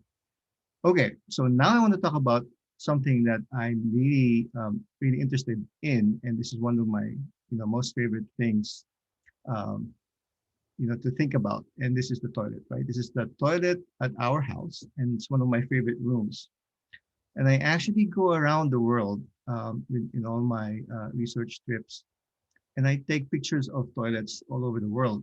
So this is actually a matching game. So I have 5 pictures here, and I have pictures from 4 countries. So it's a matching game, okay? So the countries are Japan, South Africa, England, and India. We don't have time to do to get everyone's answers, and I know you'll get all the answers because you're all smart. So I'll just give you all the answers, okay? So the first one is actually South Africa. It's an experimental prototype toilet that they're working on. And the second one, letter B here, probably most of you can. Sorry, doctor. Yeah. Sorry. Sorry the slides for are not moving. The slides are not moving po. Okay, geez. Okay, so where are you now? It's just the first slide pa rin, sir. Okay.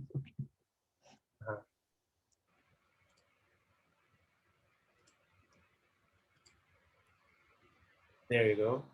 Is that working now? Okay, let's see.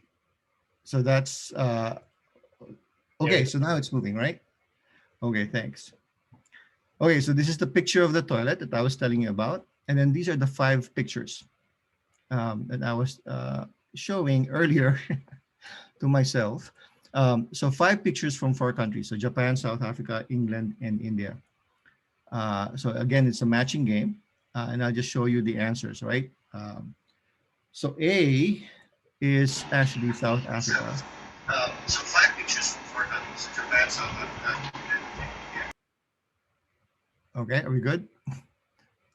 Okay, and then B, maybe most of you can tell that actually that's a toilet from Japan, right? All the push buttons, all the touchless, all automatic, and so on, right? C is also South Africa. That's a picture of a toilet I took outside the safari. Very nice toilet. And then now you have only two countries, right? England and India. So D and E. So let's start with letter E. And that is actually India. That's a picture from um, five-star hotel in New Delhi, one of the fanciest um, restrooms I've ever been to, right? It's all marble, walls and floors. The ceiling was not marble, but it was really, really fancy. And then D is a trick question because that's actually in England. That's from the Tower of London. So that's medieval castle, and that's called the garderobe. And it goes out the side of the wall of the castle. It goes into the moat, right? So I take these pictures, and you might wonder, okay, where did this all start, right? I mean, what am I doing? How did I start? How did I end up here taking pictures of toilets all over the world? So let me give you a brief background. So like Aaron said, I went to UPLB, and I was interested in water and land and soil. I wanted to be an engineer. I knew that I was, really interested in science and math, obviously because of my PSI background. And I had a choice to go to UP Diliman to do chemical engineering, or to Ateneo actually to do management engineering at that time. But then I chose to go to UPLB. There was a scholarship program then. It's not available anymore. It's called INTAPS, and that was actually an accelerated program. You can get your engineering degree in 4 years. It was a 5-year degree, and so I chose to go there. And I think that changed my life because I think UPLB taught me a lot of different things that I wouldn't necessarily have learned. And I learned a lot about myself, living alone and also away from my family. So I took agricultural engineering there, and I got interested in land and waters. That was my major, and I followed that up with a degrees at Iowa State and at the University of Illinois, and again focusing on water quality, environmental engineering, and waste treatment.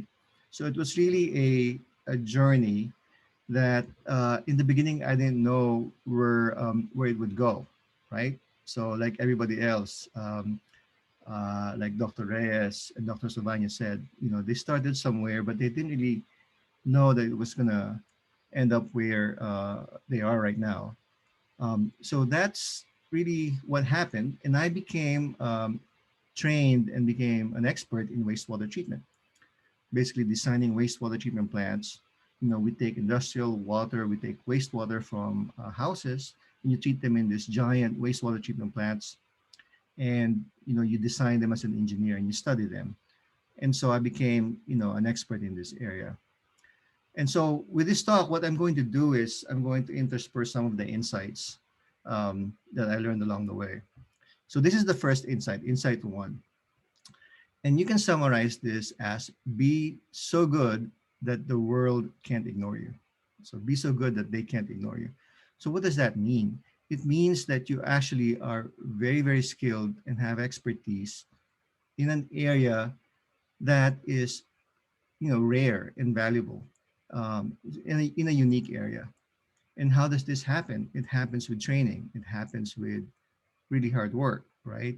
It doesn't have to be grad school. For the three of us, it was graduate school, but it can be something that you want to learn about, be very good at, and spend the hours and hours, thousands of hours, to be an expert in that area. This insight comes with sub insights. So the first one is don't start with follow your passion. This is kind of counterintuitive, right? A lot of people say follow your passion. My thinking here is that as a young person, it's really difficult to figure out what your passion is right now. You might have a general inkling, let's say engineering or science or astronomy, right? Or maybe medicine. but you don't really know the specifics of that general area. I think what's more important is to first get the skills, fundamentals first. If you are strong in the fundamentals, if you get that broad education in that general area, you will find that life will come at you, and you might change what you're doing exactly. And actually, that's when you find your passion. It's not so much that you knew exactly what you wanted to do when you started.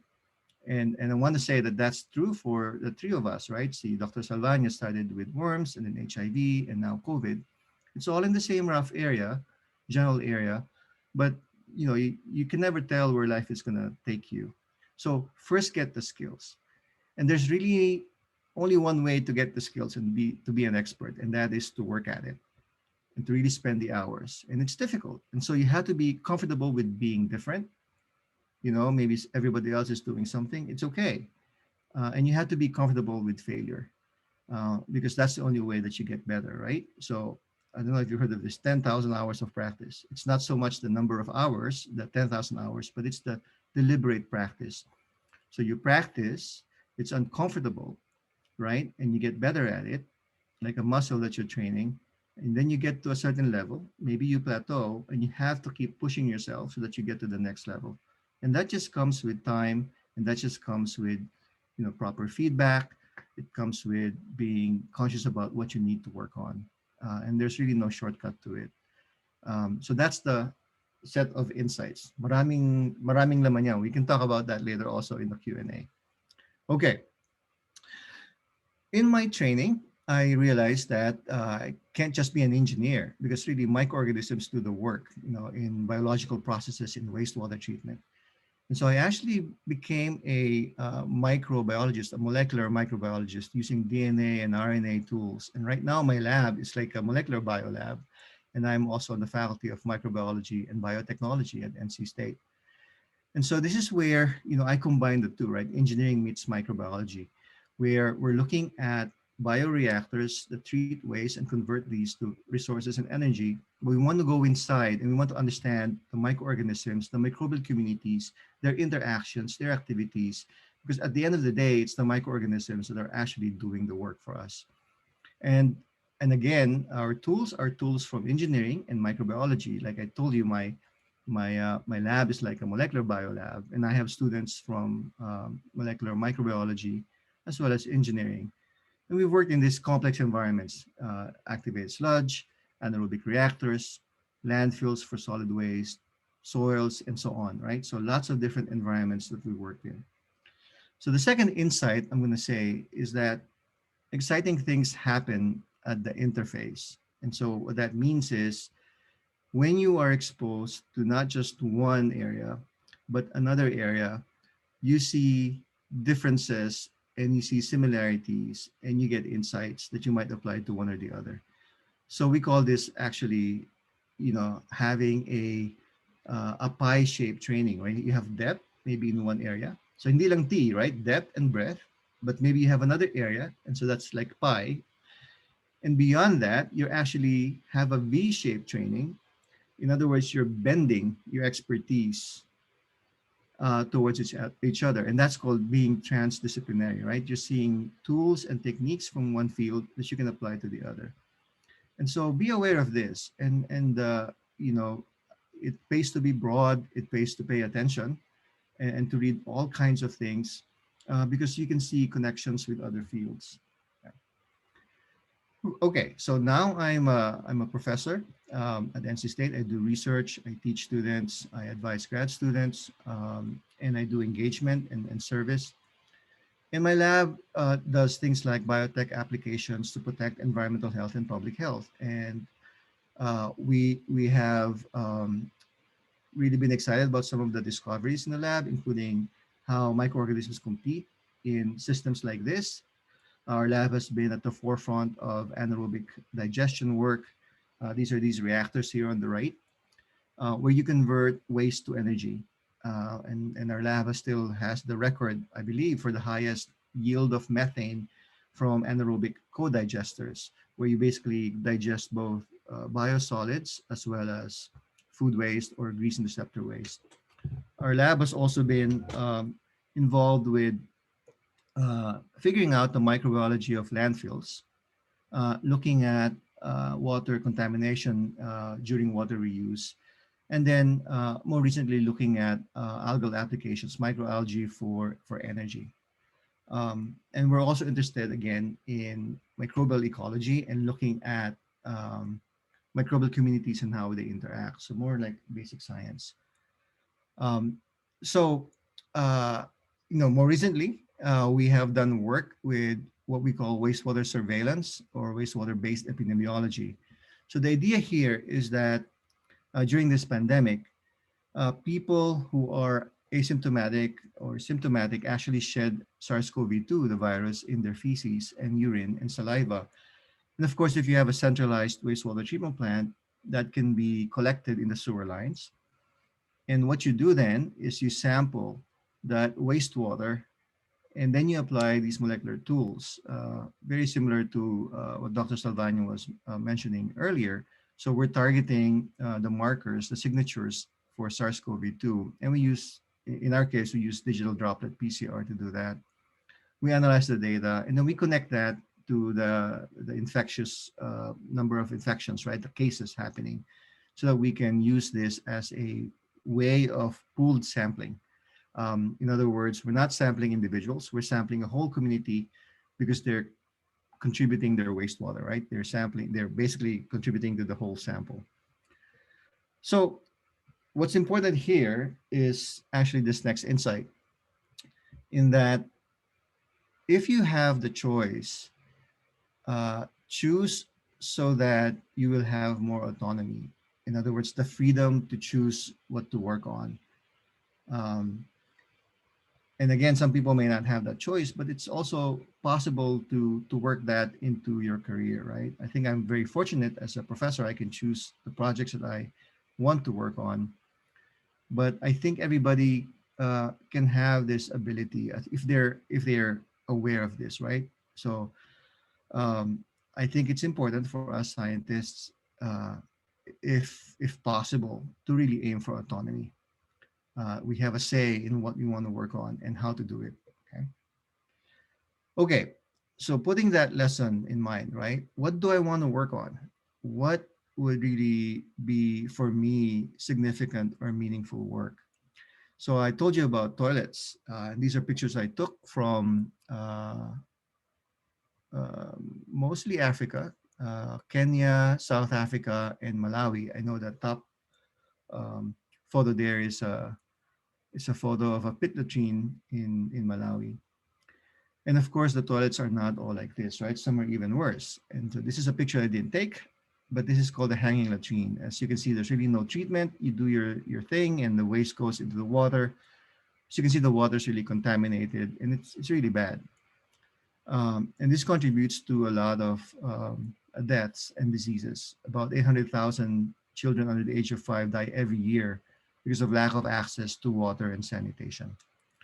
So the statistics are really astounding, right? 4.5 billion people. These are 2015 statistics, but it's still about the same. About 4 billion people around the world have no toilets at home that safely manage their waste.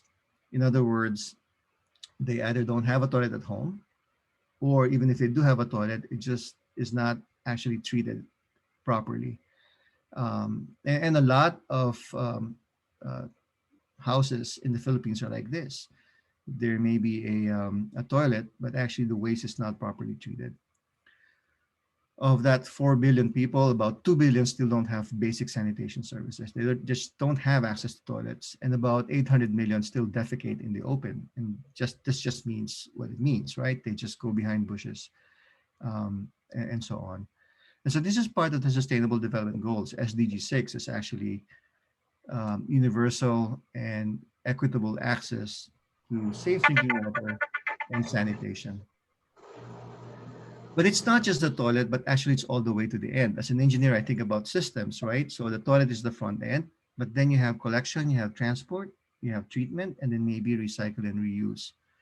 One of the things that happens when you have pit latrines, like I showed you earlier, is that when they become full, there's no toilet anymore. There's nothing to do except to empty it. And all around the world, we still have manual emptiers. And these are people, because there are no machines, no technology, and there are no options. They go down deep into the pits and they empty the fecal sludge.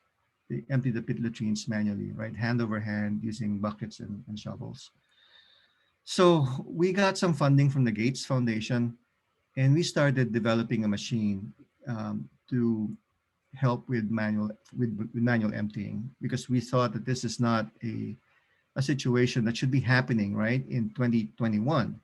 um, and at that time, it was 2012, 2013. So this is actually the summary of about 8, 9 years of work. We developed this machine, and what this slide is doing is summarizing our journey really through different countries where we tested them and the different prototypes. You can see the machines look very different. Went through a lot of cycles of failures, but we went from the lab to the field, to the lab to the field, knowing that a lot of things developed in the lab don't work in the field. So we got to make sure that it works, and it works with the people who need to work with them.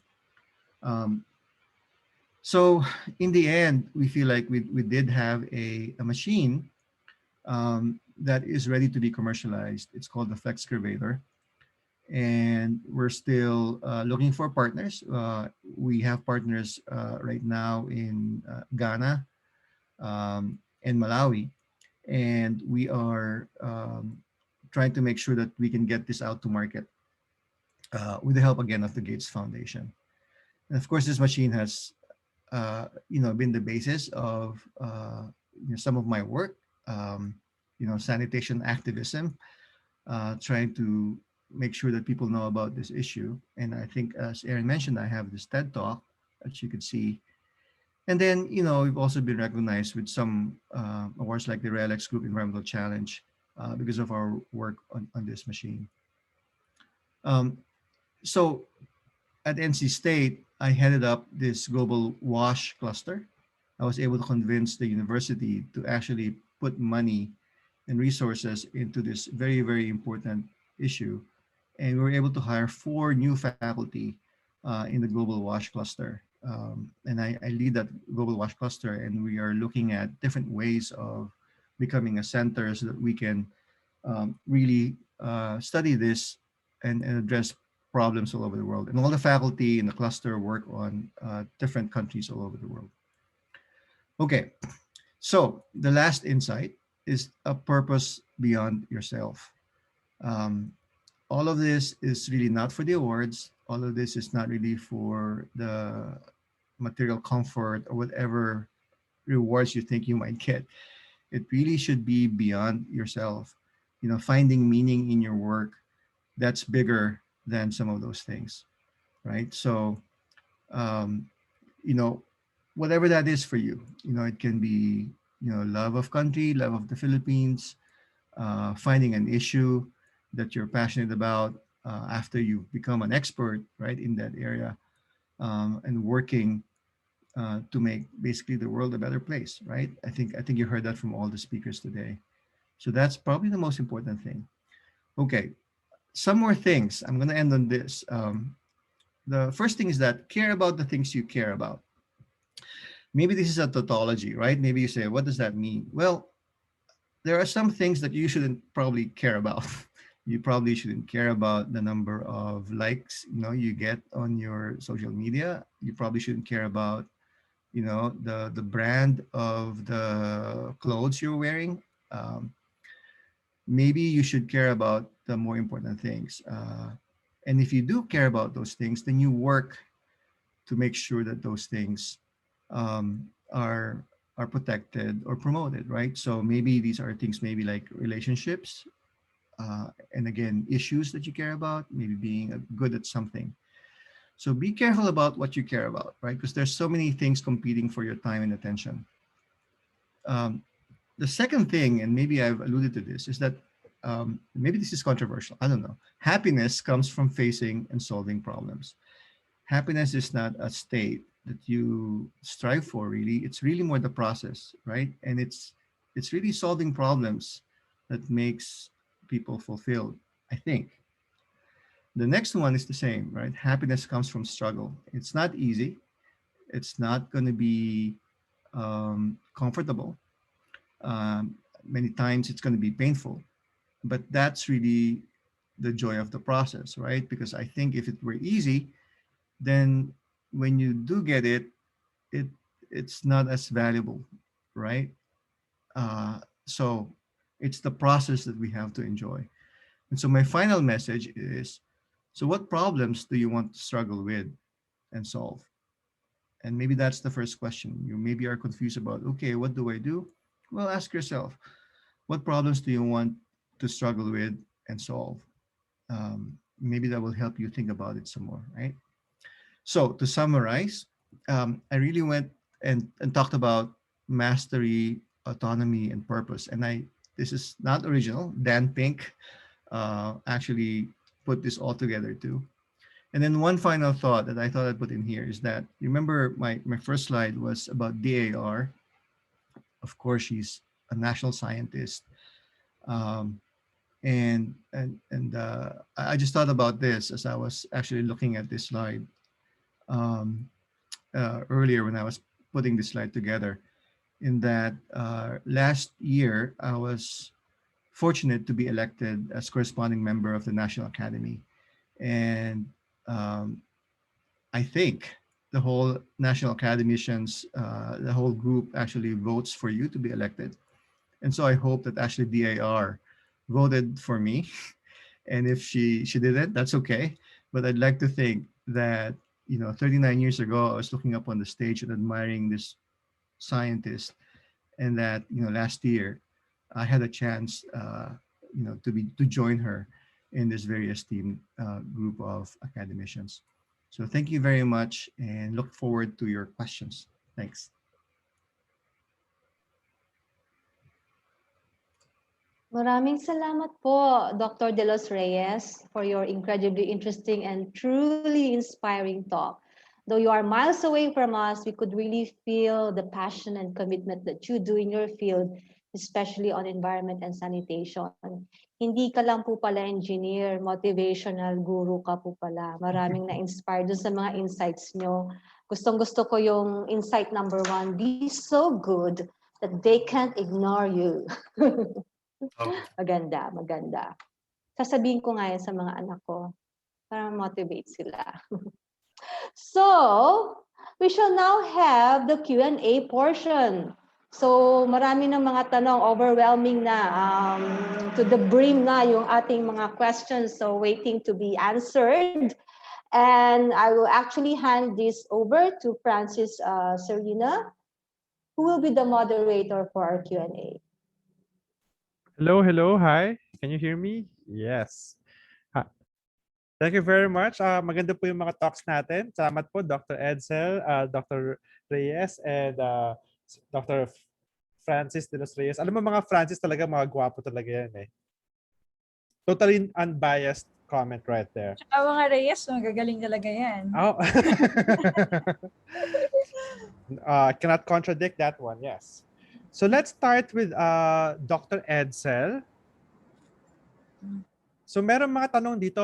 This one's quite specific to our current situation right now. So somebody asked, what causes vaccines to fail? Wait lang, tapa, bakit Dr. Edsel ba to? What causes vaccines to fail and succeed on certain races? Like how is AstraZeneca said to cause blood clots in people from Europe but have no problems when it is used in people from America? Is it the vaccine reacting to the genes or is it something else? Yeah, first of all, a lot of those things that they see are just very loose associations. But because we're trying to be very safe, whenever there's a death or there's a bad reaction, we really do try to investigate as much as possible. This is a scientific process that is vetted throughout. There's not very strong, sabi nga ng European Medicines Agency, we're just making sure that this is safe because we're giving it to millions, if not billions of people. But let me just put it this way. The vaccine research goes through different phases, phase 1, phase 2, phase 3 clinical trials, all the way up to like 10,000 of population. And so if there's going to be a really bad reaction that's missed, it would be on the order of less than 1 out of 1,000 or even 1 out of 10,000. So to contrast this, there's not, all everything has a side effect. Even water can drown you, basically. But you have to think about it from a risk to benefit ratio. Now, how many people have died of COVID? About 2.7 million, I think. And there's been about 150, 160 million cases overall. Probably more than that. I don't have it. But the bottom line is 2.7 million people have died. Now, we've given about 300 million doses of vaccines. Do you know how many people have died from the vaccines na proven linked talaga? 0. Okay? So maybe there's 10, 20 who may end up getting anaphylactic shock at some point, because that does happen, maybe 1 out to 2 out of a million.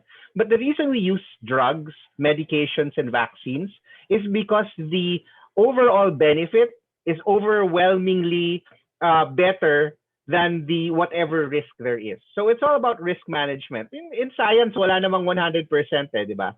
So what we try to do to even lower those odds is to make sure that if there's a bad reaction, we investigate it and we try to define the parameters. That's the scientific approach. And again, there's no emotion there. It's really hard numbers. And I think both of the speakers will agree with me. There is, when you're being an activist, emotion is important. When you're being a scientist, you have to look at things with cold, hard eyes and just see what the science is telling you, acknowledge what the science is not telling you, and move on from there. Policy is based on evidence, but as for the evidence, we can get better evidence later on, but you just have to see it from a risk-benefit standpoint. And in this case, the vaccines are overwhelmingly beneficial, and all of the approved vaccines work to prevent severe disease. And so if we had any of these vaccines at the start of the pandemic last year, we would have had 1% or even less than the deaths that we had now. It would have saved 2.7 million people. So that's the best way to look at it. That is very relevant, especially now. And I can't wait for everyone to get vaccinated. So again, we have a question for Dr. Reinabelle Reyes next. Aside from sheer curiosity, what motivates you to research and learn more scientific concepts and generally anything about the world? That question is from Hazmin Ruba. Okay, good question. Aside from sheer curiosity daw. Okay, so yun nga yung pero yeah, actually maraming factors, of course. Yun nga, like hindi naman tayo, we're not in a vacuum or in a pure, di ba, fantasy world. And also there are people around us, people we talk to. So yun, sometimes, di ba, it's about potentially collaborating with other people, or you're just discussing something and that sparks an idea. Sometimes it's also medyo tactical. Like for example, for the study ng confirmation of Einstein's theory of general relativity. Kasi sa science, you build on other people's work, diba? You don't start from scratch. And so when you're part of a field, you follow what's happening in that field, and then you see the opportunities that come. And that actually is part of yung scientific maturity that Doc Francis has been alluding to, that you just you develop it over time. And for this one, is actually there was a paper that was published by theoretical cosmologists saying that you can actually do this test if you have the data. And this was pointed out by one of my supervisors, si Professor Uros Seljak, and shared it with our team and said, we actually have the data. So if we do this, we can confirm or test Einstein's theory of general relativity. So in a way, it doesn't come from just thinking by yourself, but being aware of what's happening, being aware of other people's work, and then seeing the opportunities to build on them. Of course, guided by your curiosity and preferences. So that's one way to answer it. Siguro quick lang. Another way is, of course, problems, di ba? Challenges, frustrations. So that's also a source of motivation and ideas. So for the pandemic, in a way, wala tayong choice. Hindi mo wala tayong choice, pero in a way that parang that's also my reason for example, joining UNDP Pintig Lab is to be part of the solution and to support the community working on this, including, of course, Doc Edsel and a lot of um, people. So in summary, aside from curiosity, it's the opportunity, you're working on you were inspired by other scientists and their work. And then the challenge is just, you just have to do it. It's just like, kaya ko yan eh. Then it moves you forward. Yes, That's good. and it matches what you can do, right? The matching between the problem and what you can do, and then you know that you can contribute. Ayun. So that's, I guess you can say that's eagerness. So let's move to Dr. De Los Reyes. Meron ditong question because when you started saying, I think this question came out when you started saying toilets, something that people, when they think about scientific questions, they don't think about toilets immediately. So the question is, how do you create a casually scientific question? Say it again. How do you create? So this came from a student. How do you create casually scientific questions? Oh, I'm not sure I understand. So the context there is when they started seeing now you're talking about the toilets and right. talking about, so it's not your typical topic on biology, evolution, etc. Yeah. No, so it's really interesting, right? Because it's a field that environment engineers work on this, sanitation and wastewater. And so there's really a group of people, a lot of people around the world working in this area. But then when you go out and talk about this, you have to find a way to um, to relate to people, right? Usually through humor, for example, right? Um, but in terms of the scientific questions, there are so many. Once you get deep into the real science behind waste treatment, and it's not just hard science, right? But the social science, but because it has to do with human behavior, with health, it has to do with education, even culture and religion. So there are so many questions, scientific questions that you can come up with. And I think any topic, anything in the world, actually, there's always a group of people studying it, and there's always a lot of questions that you can ask. In general, how do you generate questions? Maybe I'll generalize the question. Sometimes the most interesting questions are actually asked by people who are just curious or new to the field, right? Kasi hindi sila masyadong burdened by the prevailing mainstream. So they can come up with a new insight, fresh eyes, fresh ideas. So in many ways, it's easier to just ask questions. The important thing is not to be afraid of asking the questions, right? A lot of people think, oh, maybe this is a stupid question. Well, no, I mean, just ask it. Uh, and as long as you're really being intellectually honest about it and open, iba yung question na sabi nga ni Dr. Salvaña, yung mga anti-vaxxer, for example, right? May mga loaded questions. It comes from a place that they have already an agenda or a point to make. But I think if you're just really curious, open, intellectually honest about it, you want to understand, and somebody is not explaining it well to you, right? Then that seems like a ripe area where you can do some basic research, try to figure out what's going on here, right? I find that if people can't explain it to you, they probably don't know the answer that well either. So, it's good to ask questions. Sorry, I don't know if I'm answering the question actually. I hope that was useful. It's okay. It's related rin naman po. Talking about you mentioned kanina yung mga anti-vaxxers, okay, Flat Earth Society. I actually read up on their Facebook group. I actually look into their arguments, and you'd be surprised. their follow through is very they try to do it logically, but the foundations are just bizarre. They take the foundation, the hypothesis as truth, and then they follow up on that logic. The process is sound somewhat, but the foundation is wrong, which makes their whole argument just incorrect. So this is the I know Edsel has a lot more to say about this, but this is the thing with pseudoscience, right? Is that they sound like, or they try to make themselves sound like they are using science and scientific methods, but it's not something that you can pick and choose, right? Hindi pwedeng, oh, I believe this, but I don't believe this. It's kind of like a whole thing. You have to. The whole system is science. You can't pick and choose the facts and the science that you want to follow.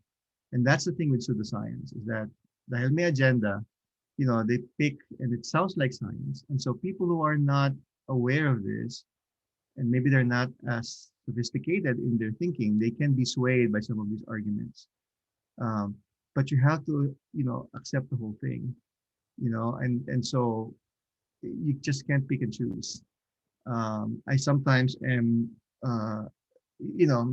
actually the flat earthers, they had a convention here in North Carolina, and it's really funny, right? I mean, they said in their webpage, oh, we traveled around the world to get to the convention. So just anyway. It's actually fun to read their arguments. It's an exercise of logical fallacy. Let's go back to Dr. Salvaña. So, may question dito about yung mga bacteria. Sorry, the question is, in the rise of antibacterial resistant strains of common bacteria, do you fear someday a simple infected cut could kill masses of people? So this came from a participant from the Cagayan Valley campus. Yeah, we do see that sometimes. The nice thing about it is that we have an immune system that in general protects us. So, I mean, antibiotics are important, especially for people with severe infections. And there is a lot more antimicrobial resistance. We see MRSA, we see a completely resistant Acinetobacter baumannii, all these scary sounding bugs that I have to deal with on a daily basis. But the human body is a wonderful machine. Before antibiotics came along, our bodies were capable of healing us. It's just that pag nakalusot na, for instance, if you have a Staph aureus infection in your blood, before the time of antibiotics, half of them are going to die. Now they hardly die if they actually get to me and I treat them properly. So again, it's the human body can protect itself, but we really just help it out when it can't. One of the most humbling things somebody ever pointed out to me in medicine is that 80% of diseases get better without a doctor, 10% of them get better because of the doctor, and 10% of them couldn't potentially get worse because of the doctor. Because you really have to know what you're doing. This is why we study for so long.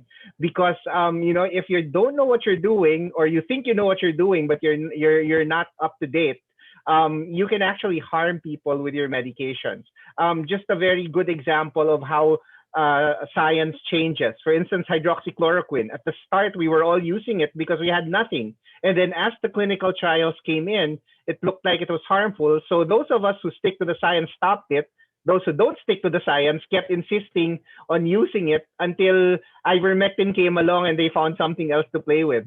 So the point is, it's very important to understand the scientific process. Again, you should not be emotionally invested in the findings because those can change the next day when a better study comes along. You should be able to change your practice based on what the latest science is telling you, and you're not going to defend that to the death, because even WHO was wrong initially about masks, diba? For people who did not have infection, but then when who did not have symptoms, but then there was data that showed that even people without symptoms transmitted. Then they said, okay, everybody wear a mask. You have to work with what's there, and the hardest thing to explain to people, unfortunately, and with what the pseudoscientists really do exploit, is saying na, oh, mali ka eh, di ba? Why should we believe you? And this happened to me with when we said that we had contained January. And then yung pala, sabi nila, meron palang nagtatago sa March na nagkaroon tayo ng COVID. But then we come back with the genomic data and said, this came from completely different areas. So it's very important to have that science to back you up, and also understand that science changes daily. I change my slides every day when I'm talking about COVID, because it's very, very important. It's dynamic, and never get too emotionally invested on data, because data changes. But as long as you stick to the principle that, as you get better data, you are open to changing what you're going to do, then that's the real scientific method. So just to summarize, sabi nyo, don't get attached. It's the research is by itself. It's relevant for the time and the evidence that was when it was created. Things could change, and if ever you get attached to something, attach to the process. Attach to the process of changing and adapting. Failure does not make you a bad person. Failure is not final. So you actually take in failure and use it as a stepping stone to get to the correct direction. Are these correct? Yeah, but on top of that, something that people get rude awakening from, you actually do need funding to do this research. So don't be ever scared of money, because a lot of scientists feel purist and everything. You have to battle it out with grants. Francis knows this. Reina knows this. And, if you don't, it's not that you're a sellout or anything like that. PCR machines cost money. Digesters, telescopes cost money. So if you understand that it's part of the problem that you're solving, then you'll be okay. You're not really doing it necessarily for the money, although it's nice to get paid. We should get paid. We deserve to get paid. Very, very important. But at the same time, you can do good science and still you need to manage your funds, because that was what enables you to do what you want. There's a question here for everybody, and this is more of the career choices. So I'll ask the question, and then I will go through each one of you. So the first question is from Knisha Payuran. I noticed that all speakers furthered their studies and started their careers abroad. And I wanted to ask why you decided to do so. Related po ba siya sa opportunities available to scientists in the Philippines? Would you say that limited ang educational and career advancement opportunities ng scientists in the country? So let me repeat. It's about the career choices that you made going abroad. Why did you do it? Why is it abroad? Why is it not here? Let's start with you, Dr. Reinabelle.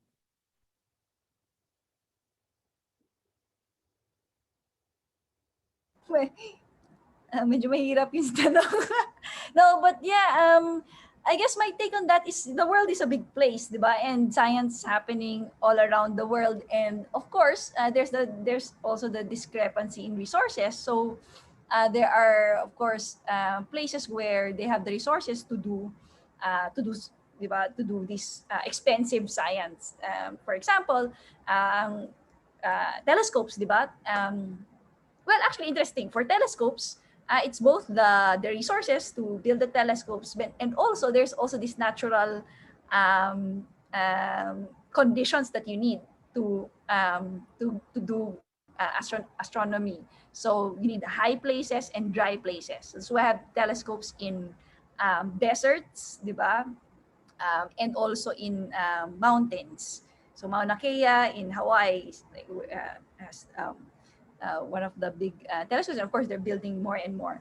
So sige, I'll just stick to astronomy because that's what I know. So of course, so if you want to be able to do astronomy, then you have to be associated with institutions that have for example, observational astronomy. Then it's with these institutions that are associated with these telescopes and surveys. But interestingly, kagandahan ngayon as science and astronomy has opened up, there's this really collaborative nature to it. So international collaborations with these big surveys usually involve many countries. And at the same time, they actually opened up the data. So now you don't have to actually do your astronomical observation in the telescope. You can just download the data, and that's what we're doing here now. So we're able to do astronomy here in the Philippines by taking advantage of the publicly available data from different surveys, including LIGO, and be part of this global endeavor. So yes, of course, there are parang special opportunities that you can access by going to particular places, and many of them abroad, of course. CERN is another example for particular particle accelerators.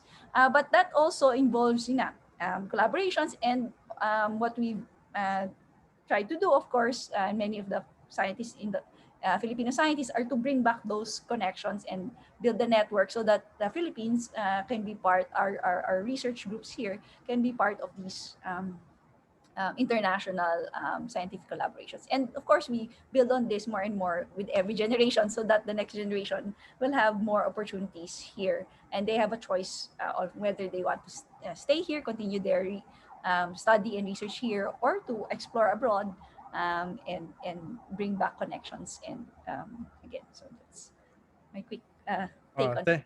thank you, Dr. Reina. How about sa inyo po, Dr. Francis de los Reyes? Yeah, so I think it's all about taking advantage of opportunities. Um, you know, you really can't plan these things out sometimes, pero pag may opportunity ka, you take it. And I think it's one of those things where the more prepared you are, the more you take advantage of opportunities. So sabi nila, it's fortune. What's the saying? Fortune favors the prepared, or something like that. And it's the same thing, right? So now you are in Pisay, for example, right? This is an opportunity that lots and lots, thousands of other students in the Philippines did not get. During my time, there was only one campus, 240 students out of 10,000 plus applicants, right? So it's an opportunity, and that led to being prepared for a good college, um, and that led to being prepared for grad school.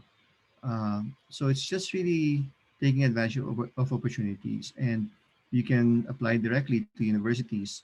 I get email from all over the world asking to be accepted to my university and be in my lab group. There are funding mechanisms that are possible. Um, in my case, I actually owe my first year of grad school at Iowa State to the Rotary Foundation. I got a Rotary Foundation ambassadorial scholarship, but it was only for 1 year. And again, it was an opportunity. And so the trick was, I knew I had to impress my professor so that I can get funding for the next year, and then do well in my master's degree so that I can get to a PhD program. It's step by step.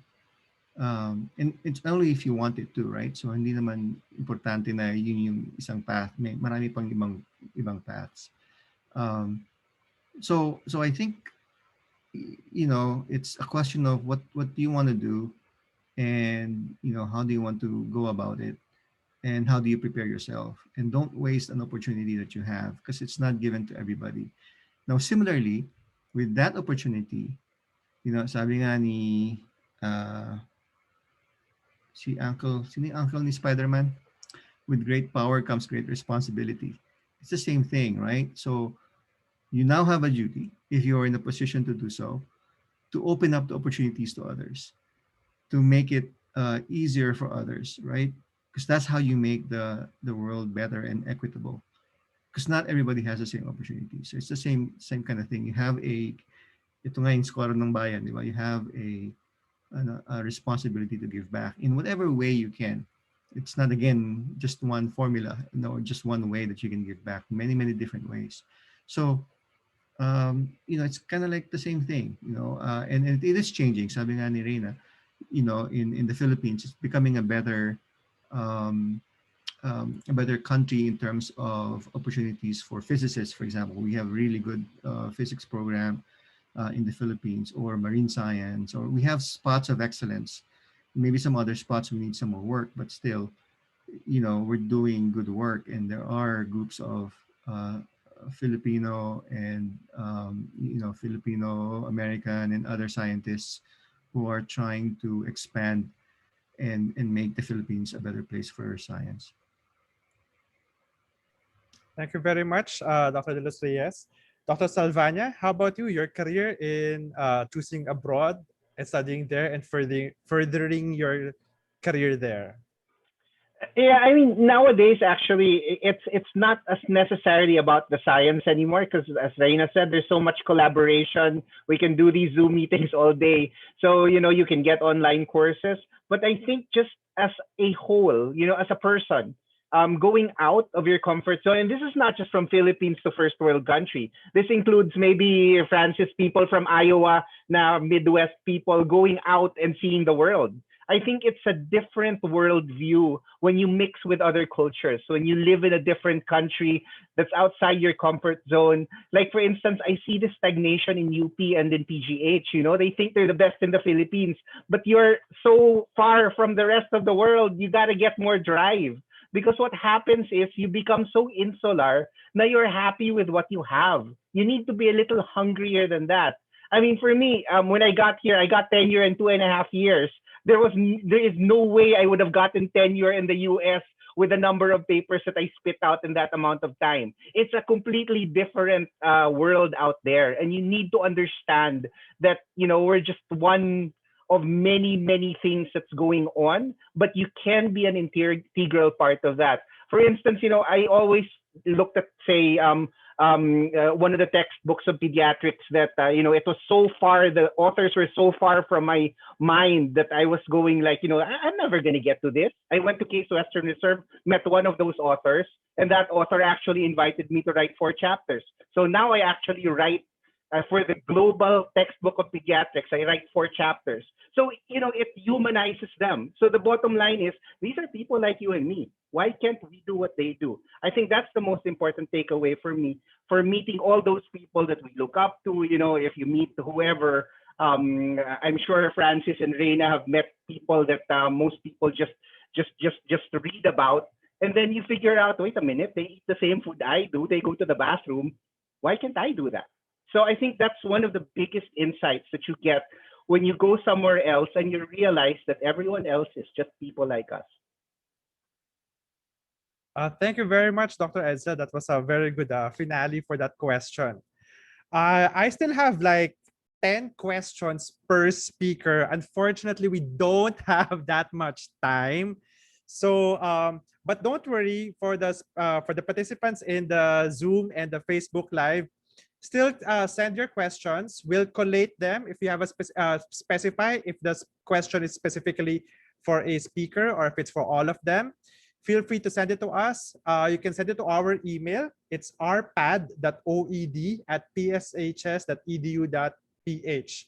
That's rpad.oed@pshs.edu.ph. So that's all the time that we have for the Q&A section. We are now going back to Ma'am Hershey and Sir Aaron. I summon you. Oh, and here we are. Yes, thank you so much, Sir Francis, and our speakers for answering the questions, and Sir Francis for facilitating. Thank you. Yes, thank you. So Aaron, would Yes, it be nice if you could just have a quick fun activity, sort of a mini quiz? Yeah, that sounds exciting. And for this, we are giving away GCash prizes. Wow. So yeah, let's I hope you can pull it off. Yep, sali ako dyan. GP. Oh, sige. So, without further ado, let's just have this, ito na yung mechanics. Ako ba magbabasa nito? Go ahead, ma'am. So it's gonna be in Kahoot. I hope most of our students are familiar with this. So go to Kahoot, start going to Kahoot now, type the website, and the ID will be shown later. Type in your name just like this. Please follow the instruction because we have to actually trace your identity if you're one of the winners. So it's just a multiple choice question about people with STEM degrees or in STEM careers. So there will be cash prizes to win. So ayan, yung first prize may 1,000 pesos, Wow, not bad, di ba? Yeah. Second prize is 800.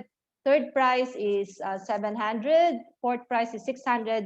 Fifth prize 400. So again, winners should send a private message in Zoom to tag, asan na ba? _support _Joel for verification, or just email rpad.oed@pshs.edu for the Facebook participants. So don't worry kung wala kayong GCash. Basta problemahan nyo muna kung paano manalo, and we will just actually contact you and we'll just make the necessary arrangements. Yep. There you go. So let's go. Let's do it. Excited na ako. At lalo na yung mga guys natin, scholars. Let's do this. So just to type in the game pin, that's 6140586. 6140586. Oh wait, I have to go in also, right?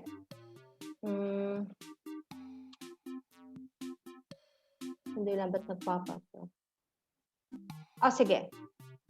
Okay, the more the merrier. Come on. Let's give them maybe a minute. Just a minute. Merrier. Mabilis lang to. The more Please help daw. Someone is in distress. Do not start yet. Yeah, okay, we'll wait for you. Ali Reza. Sige, join.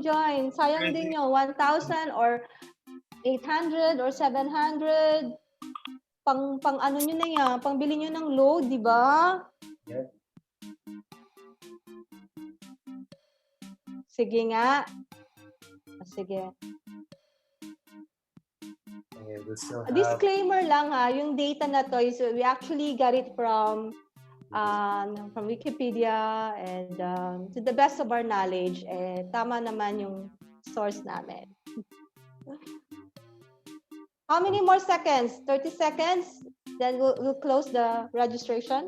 Less than 10 seconds. So we've got about 147. O sige, they're gonna compete for those prizes. We have 5 winners by the end of this game. Oo nga. Let's Please wait pa daw. Bilisan mo, Ali Reza. I'm cheering for you. Patulong ka, dali. Ayan na, dumadami na. Meron tayong A. Bauto, S. Bachelor, si Kay Cueto, andito na. Yung Facebook viewers natin, pwede rin sumali, right? I'm not sure. Globe, mahawa ka sa akin. Siguro yan yung ano nyo, i-research nyo. Paano tayo talaga magkakaroon ng mabilis na internet connection dito sa Philippines? Sige na. I'm sorry we don't have much time to actually keep the registration open. So let's... Last 10 seconds. 10, 9, 8, 7, 6, 5, 4, 3, 2, 1. Let's close the registration. Next, sige. Next time pa naman. Next time. Sa phase 2 meron ulit. At mas malalaki na yung mga prizes namin. Sige na. Sana natin. Hey, let's do this. You know, I'm sure you know how to play the game. Sige. Next slide na po tayo, Sir Joel. So who are the people in your STEM neighborhood? Okay. The Big Bang Theory actress has BS and PhD degrees in neuroscience from UCLA. Who is this actress? Kilala niyo kaya siya?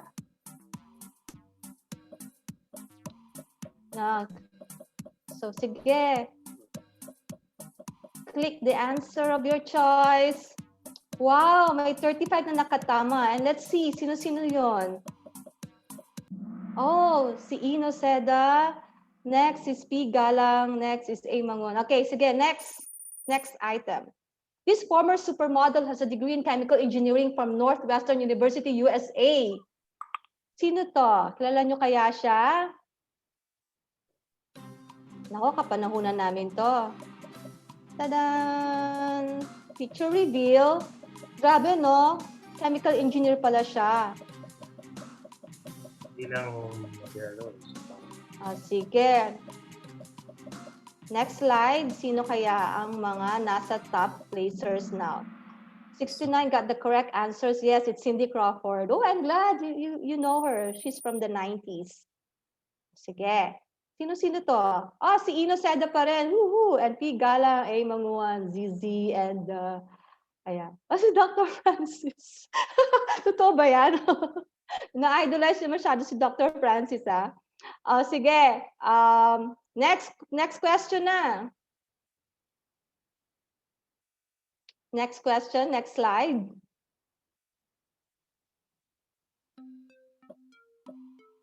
Sige. This Tesla founder has degrees in economics and physics from the University of Pennsylvania. Medyo sikat to ngayon eh. And he's one of the richest men in the world. Siya na ata yung number 1. Pinaka-mayaman sa buong mundo. And let's have the reveal. Sino-sino nakakuha? Oh, yes, si Elon Musk. And tingnan natin ngayon yung ating mga placers. Si si A. Flores na. Then Dr. Francis, A. Mendoza, GSW, and R. Panganuran. Sige, next.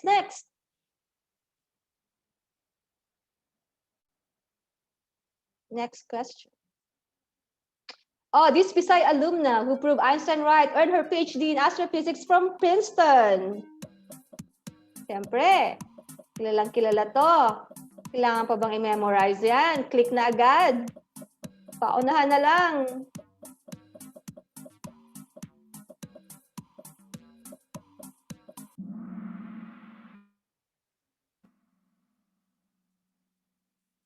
Sige nga. Patingin kung lahat tama. Ewan ko sa inyo. Yes, of course, it's our very own Reinabelle Reyes. Oh, si A. Flores pa rin, ang may hawak ng bandila. Sige, next question. Number 5 na ba yan? Oh, sige, number 5.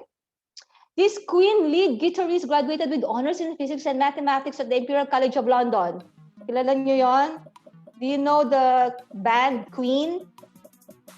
O yung lead guitarist nun ay may degree pala sa physics. My gosh. Siya ay si... Baka iba sa inyo, ginugoogle nyo na, no? Yes, Brian May. Ngayon nagsabing Mick Jagger. Brian May, and sino nga ng ating mga placers? Oh, A. Flores pa rin. Then, now we have a new second placer, H. Petavero. Sige, yung second half, ikaw naman, Aaron. Okay, ma'am. All right, sige, punta tayo sa item number 6. What's the next question?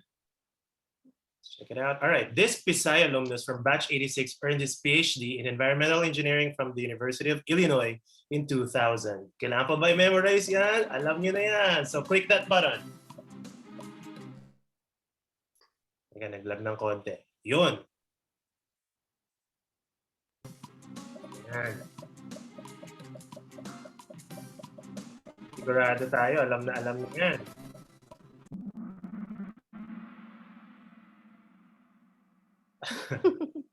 Magkakatalo tayo sa spelling ng pangalan. Sige. Dr. Ayan yung tamang spelling ng pangalan ni Dr. Francis L. de los Reyes III. Yes. There you go. Ayun. Good job. So sa ngayon, sino ang ating top player? Let's see. Ayun, no? Si R. Pagunuran. Okay, may bago tayong top player. Let's see kung makakahabol ang iba. Kayang-kaya niya yan. Let's go to item number 7. All right, he's the only Pope who has a chemical technician's diploma. Oh, that's quite interesting. The only Pope who has a chemical technician's diploma. Biruin mo yun. Hindi lang Santo Papa.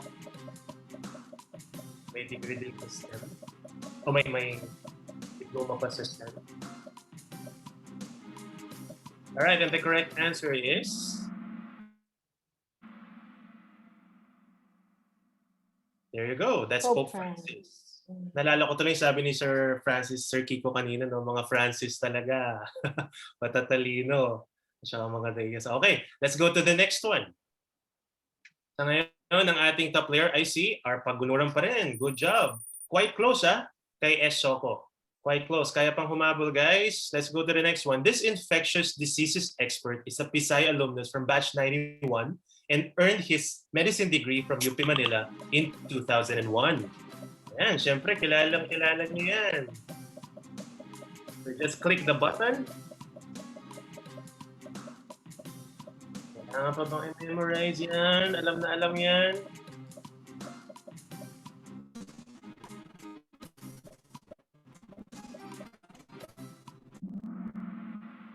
All right, of course, the correct answer is, Dr. Edsel Maurice Salvaña. Tingnan natin kung sinong ating top player. Naglalag lang po ng konti sa akin. Sa akin din, naglalag. Medyo naglalag lang. Yun. There you go. So, 98 ang nakatama. And it's still our Pagunuran. Good job. Oh, very close fight Kaya-kaya pang humabol ng iba. Pero tingnan natin kung si our Pagunuran na mananalo. Let's see. Let's have the next one. Item number 9 is, question is, this CEO of Amazon finished summa cum laude in computer science and electrical engineering from Princeton. Sino kaya to? Yan, yung mga madalas magbasa at manood, mga tech guys dyan. Mahilig sa online retail, perhaps. Kilala niyo siya. So just click the right button. Bumabagal, naglalag ng konti. But the correct answer is, there you go. That's Jeff Bezos. We've got 102. Let's see the top player. Okay. Mukhang mananalo. Uy! Uy, naubusan na ni S. Soko si R. Pagunuran. Pero sige. Okay, let's see. Let's go to the last question. Let's wrap it up. Let's have the last question. Okay, this first female chancellor of Germany has a Bachelor of Science degree in physics and a doctorate thesis on quantum chemistry.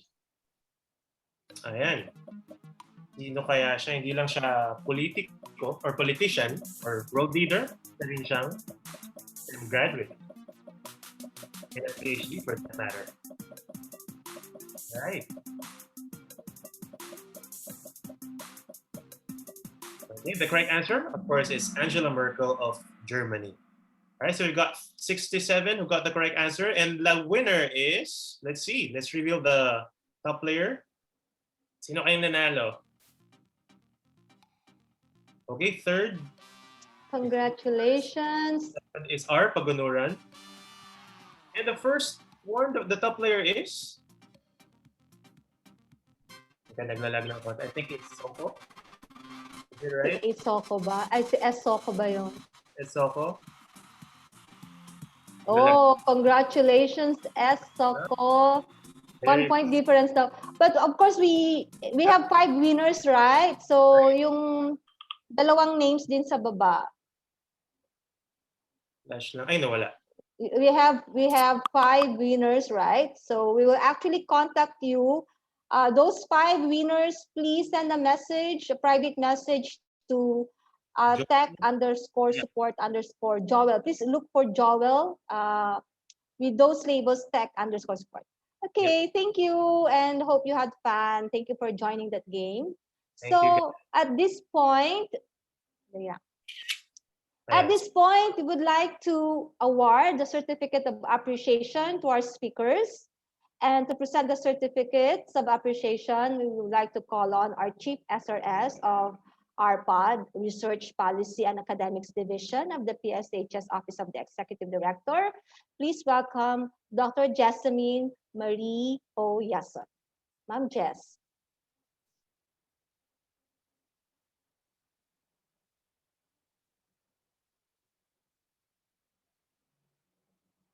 Yes, Ma'am Jess.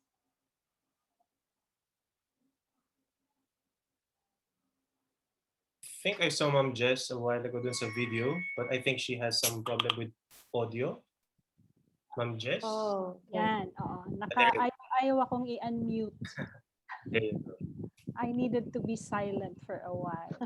So it is my honor on behalf of the Office of Ma'am Lil Habacon to award the certificates to our three esteemed speakers. So starting off with, are you okay? This certificate of appreciation is awarded to Dr. Edsel T. Salvaña in grateful appreciation for sharing his expertise this afternoon. And also to Dr. Reinabelle Reyes. And of course, last but not the least, Dr. Francis de los Reyes.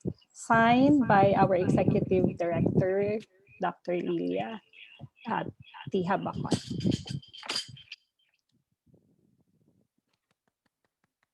Thank you, Ma'am Jess. And may we ask you to just continue to this portion with your closing remarks for everyone. Thank you, Hershey, and to Aaron. Good afternoon to all. Thank you to our more than 1,000 PISAY scholars who joined us in this first of a three-part STEM career series. Of course, we're deeply grateful to our esteemed alumni speakers, Dr. Reinabelle, Dr. Francis, and Dr. Edsel for sharing with us, and especially with our young scholars, their interesting insights about pursuing a STEM career. We anticipate that our scholars are more inspired to explore STEM through their research and relevant activities, to pursue careers related to it, and also to become responsible individuals who will optimize their talents for the greater glory of God, for progress of the country, and betterment of our society. The divisions under the office of our Executive Director, Ma'am Lilia Habacon, have all exerted significant effort to pull off this webinar for you, our dear scholars. So we hope that you enjoyed, as well as learned something significant out of the stories, anecdotes, and challenges shared. We're ecstatic in having reached over 1,000 participants in the PisaySTEM Talk today. At kung sakaling nabitin kayo, gusto nyo pa ba ng GCash? Just kidding. You are more than welcome to attend the next phases, the Scientists ng Bayan, and the Career Fair that will be upcoming activities of the Office of the Executive Director. Please do check PISAY's official online platforms for more information. Muli, sa ating mga tagapagsalita, ang ating mahal na mga alumni, maraming salamat. At sa inyong lahat, maraming salamat, and please keep safe during this challenging time. God bless you all, and good afternoon. Thank you very much, Ma'am Jess. Thank you, Dr. Yazon. And once again, we thank our alumni speakers, Dr. Reyes, Dr. De Los Reyes, and Dr. Salvaña. Thank you very much po. And also our dear students, thank you very much. And just a quick reminder to our dear students, please don't forget to accomplish the post-survey and evaluation by visiting the link as seen on your screen. We're also typing it in the chat box. So please check it out, Ma'am Hershey. Yes, and if you enjoy this PisaySTEM Career Talk, you might also find the next event interesting. The next one is called Scientists ng Bayan, with a roster of interesting speakers. And who are invited speakers again for phase 2, Sir Aaron? Yes, ma'am. No less than the only living national scientist, Dr. Emil Q. Javier. We'll also have Dr. Raul Destura, who led a team of scientists in developing a test kit during the first few months of COVID-19 pandemic in the Philippines. And another guy who rings a bell, si Dr. Guido David of Octa Research, now at the forefront of data science in response to COVID-19 in the country. Are you guys not excited? Nakaka-excite to. Yeah, our students are just so lucky to have all these events made available on their fingertips. All you have to do is to register. Yes. And watch out for our announcements. That's right. You can also check online platforms. Yes, Aaron. Yes, ma'am. They can check our online platforms for other info. Yes. And before coming to our final close, we would like to take this opportunity to thank the members of the technical working group for all the hard work and commitment put in to make this event possible. On behalf of the PSHS OED office, thank you so much to all the TWG members. Thank you. Thank you so much, guys. And we would also like to request you guys, everybody, to please turn on your camera if you're okay with that. If you haven't done so now, if you're comfortable with that, please turn on your camera. Of course, we'd like to see your cool faces as we take our group photo. And I think Sir Joel will take the photo do sa gallery. Okay, so please show your bright smile, guys. Kung pwede na i-turn on yung camera. Okay. First stage muna po tayo. We have 11. Sorry, many participants. So in 3, 2, 1, page 1 tayo. Next stage. 3, smile, 3, 2, 1. Next page. Give your best smile, guys. 3, 2, 1. Page 4 out of 11. 3, 2, 1. Okay, next. Page 5 na ako. 3, 2, 1. Next po in 3, 2, 1. 7, 3, 2, 1. 8 page, 3, 2, 1. 9th, in 3, 2, 1. And then, okay, 10. 3, Ngiti 2, lang, 1. guys. Smile lang. 3, 2, 1. Okay. So, okay sa na po. FB. Thank you very Sa FB much. naman. FB. Salamat po. Thank you, Sir Okay Joel. na? Tapos na. Thank you so much. Yeah, and finally, we have come to a close. Once again, our deepest gratitude to our speakers, Dr. Salvaña, Dr. Reyes, and Dr. De Los Reyes III. And of course, to all our students and teachers and staff of the entire PSHS community, thank you for actually attending this first part of the STEM Online Forum series. And we thought that it's fitting to close the program with the DOST hymn to remind us of our duties and commitment to uphold science and technology in our country. And with that, once again, this has been Hershey leaving you with Mom Lil's reminder: stay safe, stay sound, and stick to STEM. Yes, thank you, Ma'am Hershey. And it was nice emceeing with you and also with the technical working group. Guys, thank you so much. Thank you, everybody. This has been Aaron reminding you to always count your blessings and always have a grateful heart. Thank you very much, guys. Bye, everyone. Let's have our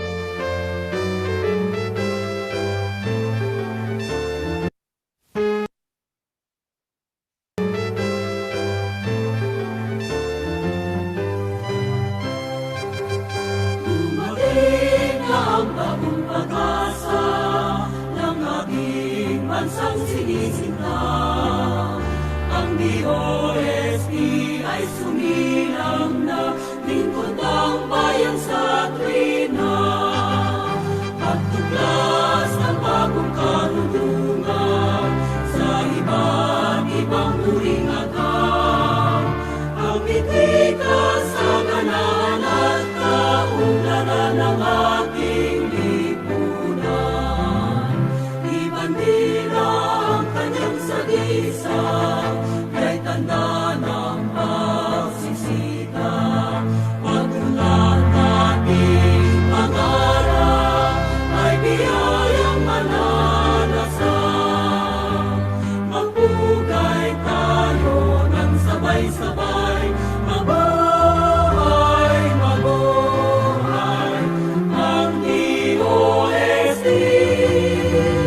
Ang siyensya'y sandigan na maunlad na bayan.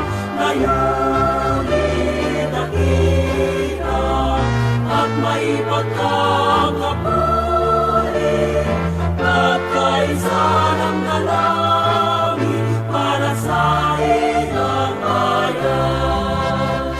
Mabuhay, mabuhay ang DOST. Ang siyensya'y sandigan na maunlad na bayan. Layunin nakita at maipagkakapuli at kaisa ng dalangin para sa ilang bayan.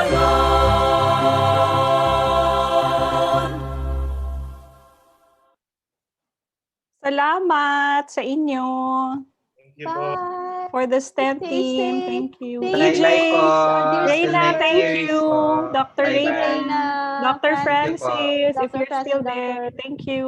So, ingat, Ma'am Reina, ingat. Sir Francis, Uulitin. Again. Sir Maurice. We will Thank you din po. we Thank will you. send you Thank the you din. certificates. We will mail it. We will courier it. Courier talaga. Thank you. Happy birthday, EJ. Thank you, ma'am. Thank you po. God bless. God bless sa lahat. See you later. Yeah. I'll just call for ano na lang a meeting, a debriefing baka next week na. Enjoy the weekend.